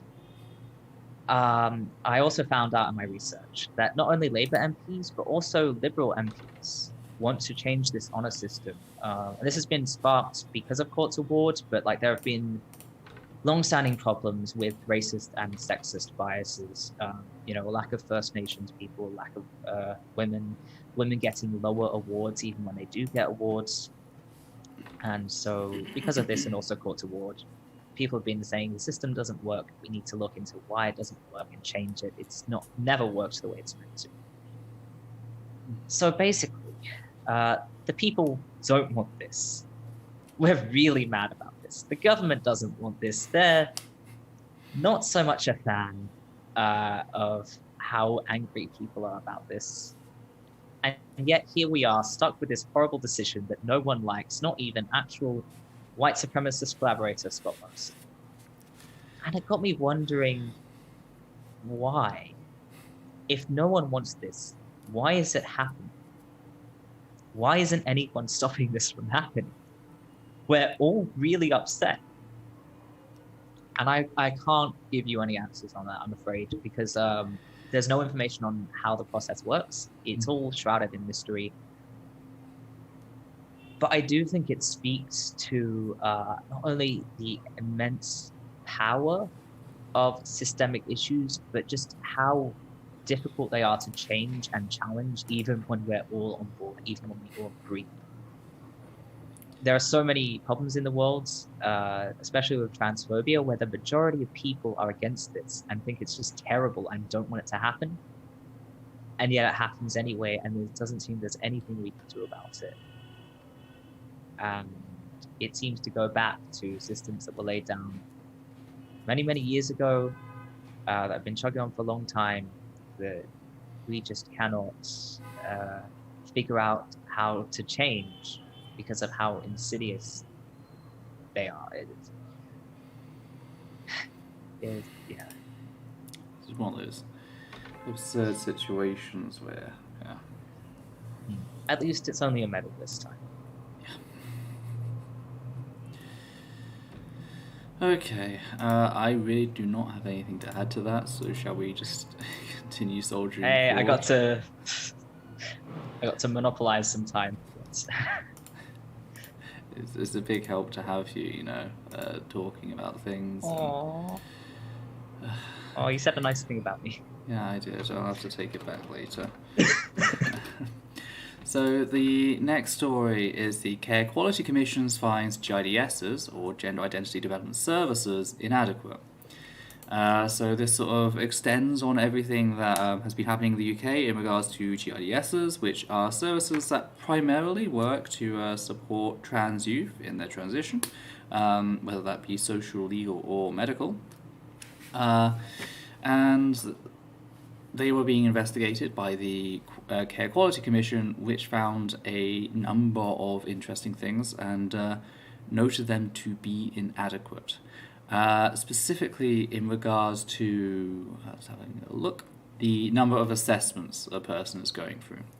To quote page 10 of the report, quote, another concern raised by the CQC findings is the length of assessments, although the service specifications state that there will be between 3 and 6 assessment sessions. Of those young people who were referred for medical care, nearly 1 in 5 people underwent 25 or more assessment sessions. It was not stated how much time passed between these sessions. So this goes back to like the previous video, which was Rosa Dawn lying about, affirmative care and everything in the UK. They should be having, they should be having 3 to 6 assessments. They're having 25 or more in some cases, in a fifth of cases, which is ridiculous. Like, as much as we fight for the GIDSs in the UK, there's a lot of disagreement about them. There's a lot of, it depends on which specific therapist you get at the GIDS. This is Tavistock and Portman. People say that there's some that are trans supportive, and then there are some that are trans hostile. And as we can see, the trans hostile ones are just dragging things out, and it is denying trans people access to healthcare. Necessary, life-saving access to healthcare.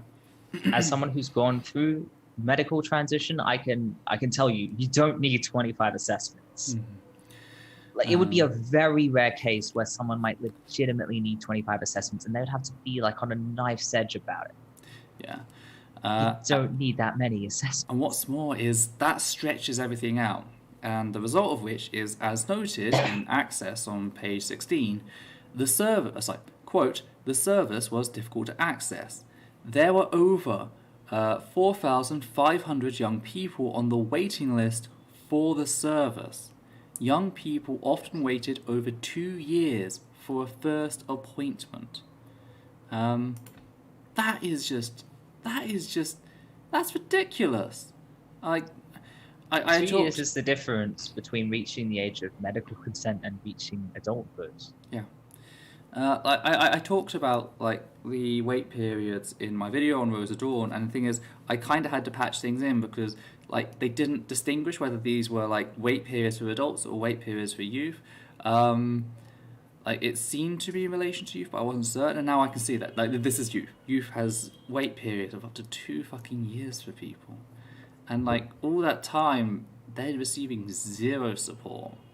The report also noted that there is absolutely awful observation of the youth and how the process is actually impacting them and all the gatekeeping, etc. So someone's saying people will die waiting for an appointment. Absolutely, yeah. Especially youth, because with youth going through puberty, you feel like the clock is ticking and every day is doing more damage, much more than if you've already completed puberty. I imagine you would. No. Yeah, people will absolutely die because of this. Not exaggerating. One thing it also notes, I've now got specific statistics on the number of people assessed by the service who are then referred to endocrine clinics for medical treatment. Page 11 states that, quote, 28% of young people assessed by the service were referred to endocrine clinics for medical treatment, end quote. That's just like, I just thought it's good to get out there because, like, again, people like Rosa Dawn argue, they're just trying to get everyone through and medicalize everyone, and that's just not the case. Finjer is just saying, I knew people who died waiting for an appointment, so there you have it. It is absolutely fucking horrific. I've been talking about the way that the medical system's been gutted, because of course the whole NHS has been gutted, but gender services are specifically being gutted. Thanks, Tories. And yeah, we've been fighting to like defend the GIDS, not because it's this brilliant thing, but because it's like the only pathway for a lot of trans youth. Unless they go private, it's the only way they have access to these things. So, and there have been calls put out by people like Gender GP for like a new system and all this. But it really does show just like the desperation of everyone, whilst also showing that no, the issue is not the over-medicalization of trans youth. That is absolutely garbage. Like 3 to 6, somehow turning that into 25 sessions is fucking ridiculous. Like, and like these aren't sessions that are happening every week or two, like if you're going to therapy. These sessions usually are months apart. And it's also like traveling distance. Like Portman, Tavistock and Portman's like the only one in the area. Like the whole south of England, I think, if I remember correctly. So you've got to travel there. You can't use the Scottish service from what I've seen with the whole debate, because the court ruling was just the Court of England and Wales ruling against puberty blockers for youth. And Scotland were like, no, we will not be taking anyone from England. So again, it's just absolutely a mess of a situation, and it does show that things need to be worked. Like these resources need to be made more accessible. The narrative that like kids these days are just going to these clinics and popping pills and all this just flies in the face of reality. And yeah. Is there anything else you have to add on that? Fuck the Tories. So yes, they were found inadequate. There was 5 qualifications, specifically the aspects of being responsive to people's needs and being well led that were found to be inadequate. The being well led aligns with the whole thing that inside there's a disagreement of how to treat trans youth. There are those that are keeping to like the 3 to 6 assessment sessions, and then there are those who are deliberately dragging things out because they have a transphobic agenda and they want to do that. The few people that have left and say, it's like they're pushing them through and medicalizing them. Those are the people who are like forcing 25 sessions of assessment. And it's just So, with that, we move on to the next story. I should just put 27 there. And the next story is 13-year-old trans child granted permission to start puberty blockers. I do believe she's a trans girl. Just having a double check. Yeah. A 13-year-old autistic trans girl has been granted permission to begin puberty blockers without first gaining the permission of her estranged father. I got sent this by a viewer, and I've forgotten who it was, and I do apologise if you are currently watching. I am very tired right now, and it's just like, in a world of shit, it's a kind of heartwarming story. This was in Queensland too. This is the story I talked about. Australia is not perfect, but we're good. I wish all the trans people could come to Perth. So, yes, anyway... To begin the process, they require both parents' consent. The only problem is the father's current whereabouts were unknown. Though it's noted in court that he hadn't supported the child, who's only known by A, he hadn't supported A's transition, the court heard. to quote the article we got here, the court heard he was abusive and a drug user when he was with the family. The mother said she and A had moved away to escape the abuse, end quote. The article also stated that, quote, A's case is the first of its kind heard in the Supreme Court and not the Family Court of Australia. And, you know, this whole thing was about, do we really need to go and get permission from the father in order for the child to begin puberty blockers? And thankfully, the court looked at the case and went, okay, no, you do not need to get permission, because that just would have opened up a whole can of worms. The father could have dragged things out. Again, they weren't supportive. However, it is also kind of disturbing, but also enlightening, uplifting, how this is specifically about a 13-year-old autistic trans girl, considering all of the ableism and insinuation that autism and its relation to being trans is like thrown out there by transphobes who are saying, they're not just exploiting, lesbians, but autistic lesbians, and autistic people don't have any autonomy and can't look after themselves, sort of thing. The fact that the article felt the need to note that is kind of off-putting, but it's good to see that the courts didn't go, oh, well, they're autistic, so yes, you need to get the father involved and everything like that. I gotta be honest, every single time I see an article like this just bring up that the kid is autistic, it makes me so angry. I'm so sick of, because I know people read that, and even if they don't know they're doing this, immediately in their head they say subhuman, unable to make choices, needs protection.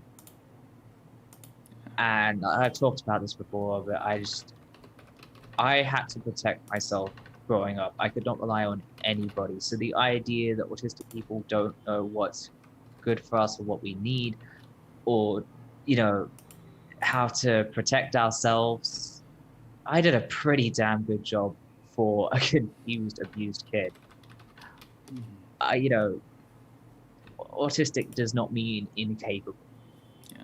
You do need to take it on a case-by-case basis. You need to know what you're doing. You need to listen to the person and see them as a full human being. So, is there anything you'd like to add to that story? Or it's quite a nice little palate cleanser, and just hey, there's positivity in the world. Really happy for this kid, Yeah, and really I'm happy glad for her too. that the Queensland courts did the right thing. And she's got her mother in her corner by looks of things.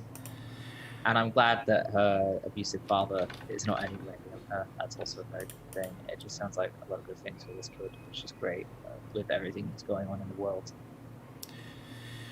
Okay then, which brings us to our final story. We are going to try getting through this together. I am dead tired. I spent the first 6 hours this morning pretty much fighting. And the first story, the third story? This is not the third story. The last story is the former head of the EHRC, which is, the Equality and Human Rights Commission. This is in the UK. Has come out stating that the Tory government has actively undermined the purpose of the commission. This comes following a speech by the Minister for Women and Equalities, Liz Truss, who announced a shift in government equality priorities away from gender and race. So, for those who don't know, we've talked about Liz Truss before. Liz Truss is someone who has previously stated that she wished she could abolish the Women's and Equalities Office in order to replace it with the Ministry of Truth, which is an incredible, that's not the Ministry of Truth, Ministry of Freedom, which is an incredible level of doublespeak. When a conservative person or far-right person talks about freedom, they always mean the freedom to target others. Pretty much, it's the whole thing that's with the Heritage Foundation and the Freedom Alliance in the US. Liz Truss wants to Americanize UK politics pretty much and the equality system. Now, thankfully, I did a whole thing unpacking that, which I unfortunately cannot remember a word of. So you'll have to watch the. I think it was the first stream we did. Yeah. Yeah. Thankfully, David noted how Liz had dropped all pretense of being subtle. Like before, it was kind of a nudge here and there, but now she was just coming out, with her going so far as to state the following, quote, "That is why I am appointing a new chair and a wide variety of commissioners to the Equality and Human Rights Commission to drive this agenda forward," end quote. Like, that's just like the banners unfurl moment. Like, she's taken over. She this is the woman who fucking dealt with the first of all dragged out the whole Gender Recognition Act thing. When she got the results she didn't like, started pretending like no one cared about it, even though like it'd been in the papers for months. Everyone had been yelling over each other about it. So like, she's just this really horrific woman, and she has just come in and taken over, and she is just trying to turn the UK Equalities and Human Rights Commission into her own, heritage foundation. Who, by the way, she has gone and talked on their panels twice. The actual fucking Heritage Foundation in the US, the anti-abortion, anti-LGBT+, anti-atheist group. So again, the fact that she is our Women and Equalities Minister is just fucking, it's just a sign of how appalling politics in the UK is. I said it once, I'll say it again. Fuck the Tories. Fuck the Tories. Now, on this, David criticised the idea that the government should have such power over an independent commission, because the EHRC is an independent commission that's meant to investigate the parties, including the current party, when they fuck up. So he stated that, quote, "My view is that an independent regulator shouldn't be in a position where the governments of the day can actually influence the appointments of that body to support a particular ideology," end quote. You mean like your ideology? No, but David is criticising Liz Truss. Oh. This is David criticising Liz Truss's actions. This is the I'm former. tired. This is the former head of the HRC. I see ideology, and I just assume that it's a dog whistle now. No, but that's the thing. It does kind of show, like, the whole thing about the trans agenda is controlling everything in the background, which we've done a previous video discussing about the anti-Semitic origins of that. So if you want to go have a look at that, go have a look at that. It's completely fucking backwards. Like Liz Truss. Someone used the word ideology correctly. I'm shocked. Someone used the word correctly. As a sociologist, I take offense to that. The ideology is the first term we define in sociology. Everything's ideology. David also added that, quote, "There are certain groups who are massively disadvantaged, and to say there's only white working class people who are disadvantaged is inaccurate," end quote. Also, the Tories fucking hate white working class people, but they love using the white working class people as stooges as they take everything away. I'm sure in the US you've seen, like, impoverished white people supporting Trump, etc., who like cuts taxes for the billionaires and everything. Like, why are they doing that? We have that here in the UK as well. You're not alone in that. Capitalism it sucks. It sucks. And he linked it specifically to the current situation, stating that, quote, "COVID has demonstrated how important it is that you look at particular minorities, particularly black and minority ethnic experiences and outcomes during the pandemic. And just to conflate the situation between geographical inequality and white working class and other minorities and protected characteristics is just a massive oversimplification and very political," end quote. Interestingly enough, this also comes at a time when investigation by the EHRC into Islamophobia in the Tory party was put on hold to allow them to do their own review first. I just got to pause for a second. King John Targaryen has donated $5, stating that freedom to be bigots. Oh yeah, Heritage Foundation are also filled with free market fundamentalists. Same foundation that say we need to save economy. yeah, they're all connected. And as we've seen, like the Heritage Foundation is donating money to like the transphobic bigots over here, so it's all connected. Thank you for your $5 donation; it is very much appreciated. So you know, going back to David here, it really seems like it's quite clear trying to stop things. David stated that, quote, "My view is that the Commission needs to look at the recommendations of that review." This is out of quote. This is the review done by the Tory party itself. Close quote. And if it is unhappy with the approach that it's taken, and whether or not it is sufficiently independent and robust, if it's not satisfied about those things, then it should investigate Islamophobia in the Tory party in the way that it investigated anti-Semitism in the Labour Party. Because again, this is the same commission that did the investigation into anti-Semitism in the Labour Party and found that under Jeremy Corbyn, anti-Semitism started to decrease as Corbyn was actually putting into effect policies.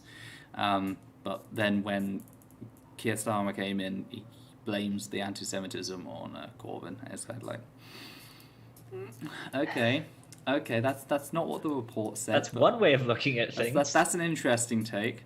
But yes, it seems like the moment the EHRC paused things and like, okay, Tory party can do their own review first, Liz Truss has come along and has just inserted like new people to take over sort of thing.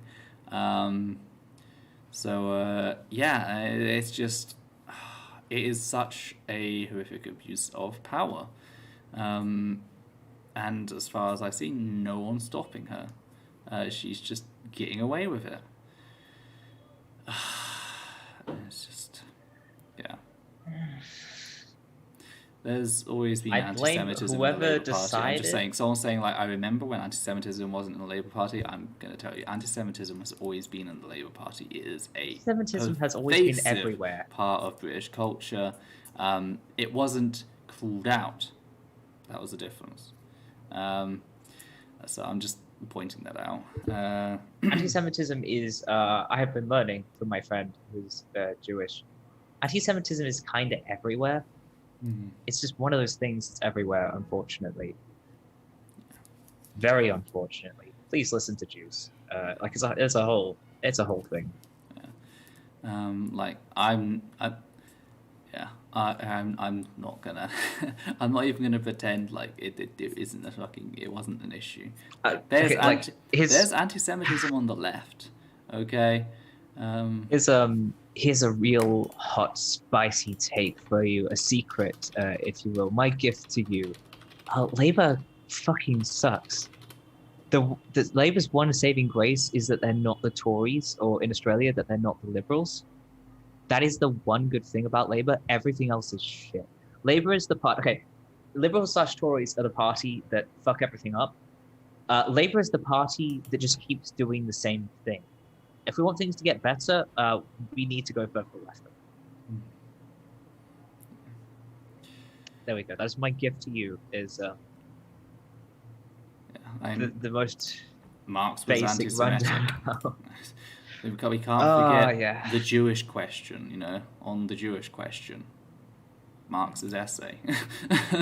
So you know, it's yeah. Like I was getting happier under Corbyn because at least Corbyn was like taking steps to tackle transphobia. He was improving stuff very slightly. And again, anti-Semitism did go down under his leadership. It started to. But yeah, I'm not going to pretend like it was great either. Like, kill all your heroes, okay? Kill all your heroes. This is the trans agenda. Kill all your heroes. Ethel, yeah. You're my hero, ooh. You're not actually my hero, but... Yeah. I had to say that because I knew you would hate it. I am just too tired to care right now. Keep telling yourself that. I'll wake up in the middle of the night and go, what the fuck did they say? I'm just waiting for you to realize that associating me as a steak. That's good. Stimming is good. I would stim in solidarity, except I'm not on camera. I'll make some stimming noises in solidarity. So yeah, that's. I just wanted to bring that up because Liz Truss again has been involved with the whole transphobia situation, and we can fucking guarantee that with this news shift, transphobia is not going to be investigated. So yeah, because like people like Rosa Dawn are now going to, if they bring up a fucking fraudulent report into investigations of transphobia that say, it wasn't an issue, people like Rosa Dawn are going to start bringing it up. It's like, the EHRC, an independent organisation that investigated things, found that there isn't a transphobia problem, with this politician. It's like, no shit, because it's not an independent organisation anymore. It's been bought by the fucking Tory party. Did you know that this Tory party says that this Tory puppet says that transphobia isn't a problem anymore? That means transphobia isn't a problem anymore. I am rational. Yeah. And I think that is the last story, and we have been going for 2 hours and 44 minutes. Does anyone have any questions? We will try answering them to the best of our abilities. For probably 5 minutes. Again, Does anyone have anything to say? We promise we will not bite your heads off. By the way, if you want to add something later, you come to the show later, a great place to write your opinions on this is on the Discord, the channel Discord, which can be found in the description below. We have a discussion channel. Very fancy. A discussion channel where you lot can share your thoughts and opinions on all the content here on Essence Thought, everything that's going on, and all that stuff. There's been a lot of talking in there today. Yeah, there's been a lot of talking because we've been keeping track of the whole Telltale situation. There was going to be a little bit of discourse about the last video. I'm not discussing the Telltale video now because that's still unfurling. We'll discuss that next fortnight. There will not be a video next week. I need a break. I need a break too. I produced both the stream and the video for this weekend. I am not doing it twice. We did two videos and a stream this fortnight. Mm-hmm. And one of the research for this stream included watching 2 hours of shit.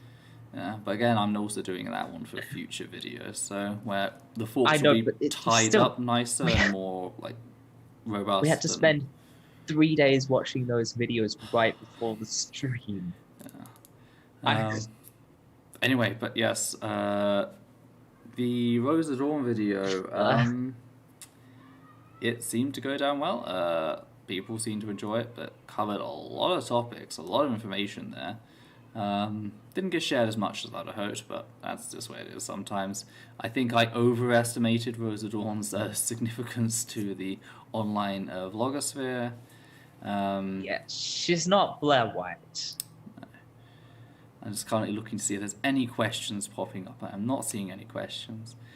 Again, we covered so much that we covered on the show, which is why it was so easy to put that together.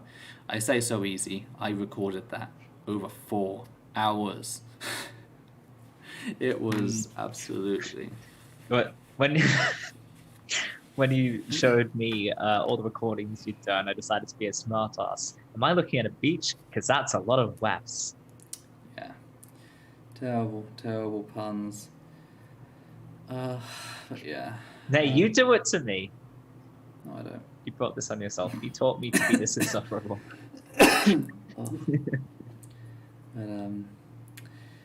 Between all the work we've been spending a lot of time just playing our individual games of Subnautica while we chat, and it's just constantly going back and forth insulting each other.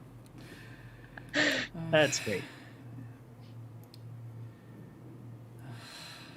Well, I don't think there's any questions coming along. So I guess this is a place to end. Thank you to everyone who has turned up. I know a lot of you are tuning in from America, and it's not the nicest time for you. Thank you to everyone who has donated this show. Bovinaside, Anon, and King John Targaryen. Your donations are all Oh, we got a question now. What are your thoughts on people noticing finally the toxic behavior of some leftists online? Like, I guess this kind of stems with like what I was talking about at the start. There's been a shift.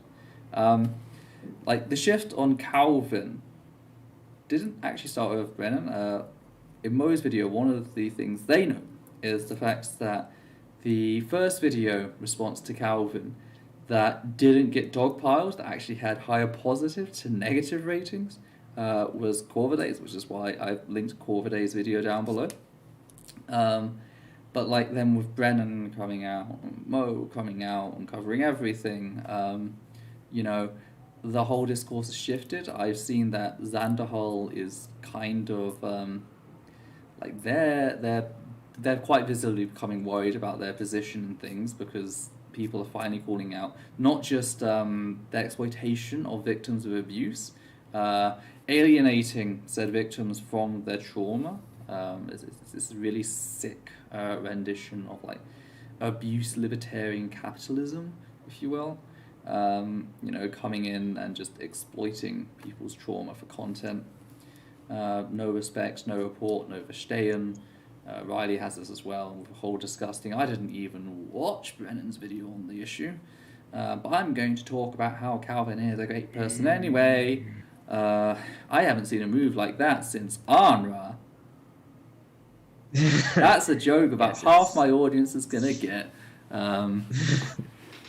Yeah.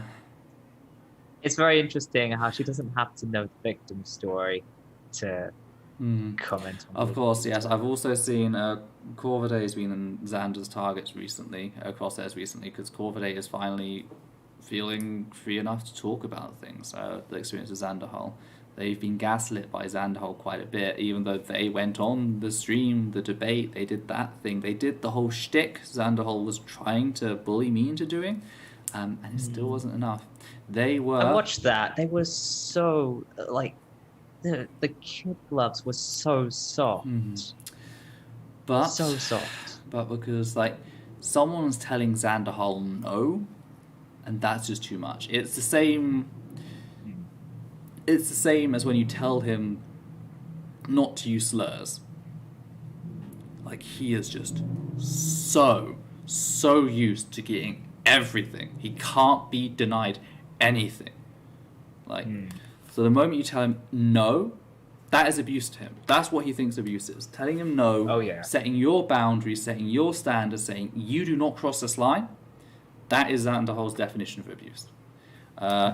Zanderhal takes the conservative idea of rights, which is not the rights of everyone to be respected and treated well, etc., etc. It's the right to do the same shit he's always done and not be challenged on it. Oh, you know what this reminds me of is okay, very, very short story time. So on Twitter, someone approached me in DM saying, "Oh, I saw this video you did where you talked about rape culture, and it's made me rethink some of my thoughts. I want to talk to you about." And so we had that discussion, and they came in saying, "Oh, you know, rape culture is bad because it teaches victims that everyone is like that and everyone agrees with their abusers and makes them feel like they have no friends in the world and blah blah blah." And I'm like, hang on, no, as a survivor myself, no, that's not it at all. And this person like went off the fucking rails because I told them, no, you cannot tell me how I feel. You cannot tell me what this concept means to me. You cannot come in here and act like you're trying to save me from the evils of this idea. No, that's not what it means at all. The fact that I disagreed with them on my own experiences, that to them was this horrible, horrible thing. And like they tore into me for that. That is, you know, these people, their definition of abuse is disagreeing with them and telling them. Of course, they'll do that to you all damn day. Yeah, and that's fine, but yeah. So yeah, I'm sorry, I am falling asleep now. I am. Okay, yeah. Stream ends. I am going to sleep. Thank you all for turning up. I want to thank our lovely moderators. Yes. I do try and keep an eye on the chat, but I have not been able to keep track of the chat. Several times, moderators jumped in I know a lot of you are in, some of you are in America, so thank you very much for doing that for us. So yeah, again, Thank thank you you for so turning much up. for turning up. It's really appreciated. Again, if you want to get involved with stuff, our Discord is open. You don't have to use everything. Like, there's a hobby section which has like all the different arts, including a D&D section, like writing, music, food, etc. There's that. There is the channel section which has all the channel stuff. There's also Bread and Roses, which is our section, which is like all the channels for the different social issues. So you Leftist section. it's the leftist with a lot of section. queer channels and stuff. Yeah, we have the general section, which has our lovely rave channel, our vent channel. We have a door channel for basically it's just cute animal pictures and videos. It's amazing. I love it. It's one of my favorite channels. We have the self-promotion channel. We have the lounge, of course. I think there might be one or two I'm forgetting. We have a voice chat we haven't been using much. Maybe. Yeah. Maybe I just haven't had the energy to be in voice chat. We Like still the need voice to figure chat, out the background noise as well. the voice chat, like what I'm probably gonna end up doing if I ever like do that, because I know you can do it with camera and stuff. If I'm like ever doing art, I'll probably end up using that and just like, oh hey, I'm just doing some art. Oh, you mean screen share? I can do screen share Like if I'm doing streaming. digital, or I can do camera if I'm doing angle down, if I'm doing drawing. Yes, the link to the Discord is in the description. I will just throw it inside as well if I can figure out where it is. I am way too tired right now. Aww. Okay, there's the Discord link. Got it. There's the Discord link. Hopefully that should still work. Yeah. New friends, hopefully. We probably won't be around much tonight, but the other mods are around, thankfully. I probably will because I hate myself. I need to go sleep.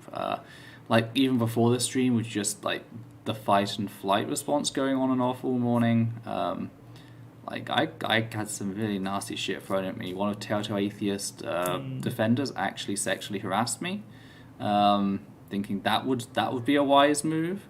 It's like, you know. I got trauma dredged up. I had someone just be like, "Oh, you only agree with Ethel because they don't abuse you." It helps. It helps. It helps. It's a start. Can't say that for Telltale Atheist. I gotta admit, I do love that you don't abuse me, but like, it's low on the list of reasons I agree with you. I gotta admit that thinking you're right is above it.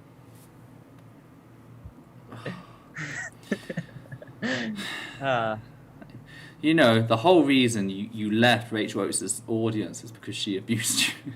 No shit. No, I was gonna leave before that. The email was like, okay, she's really messed up. I wonder if I can bait her into doing the right thing in like this very underhanded but still very benevolent way of like, please do the right thing. Before I say that she's a terrible person. Like I was giving her a chance. Mm-hmm. I was giving her a chance instead of just releasing this expose and saying she's a terrible person. I thought, I'll ask her to do the right thing. Maybe she's just written you off. I'm a neutral party. I'm a fan. Maybe she'll listen to me.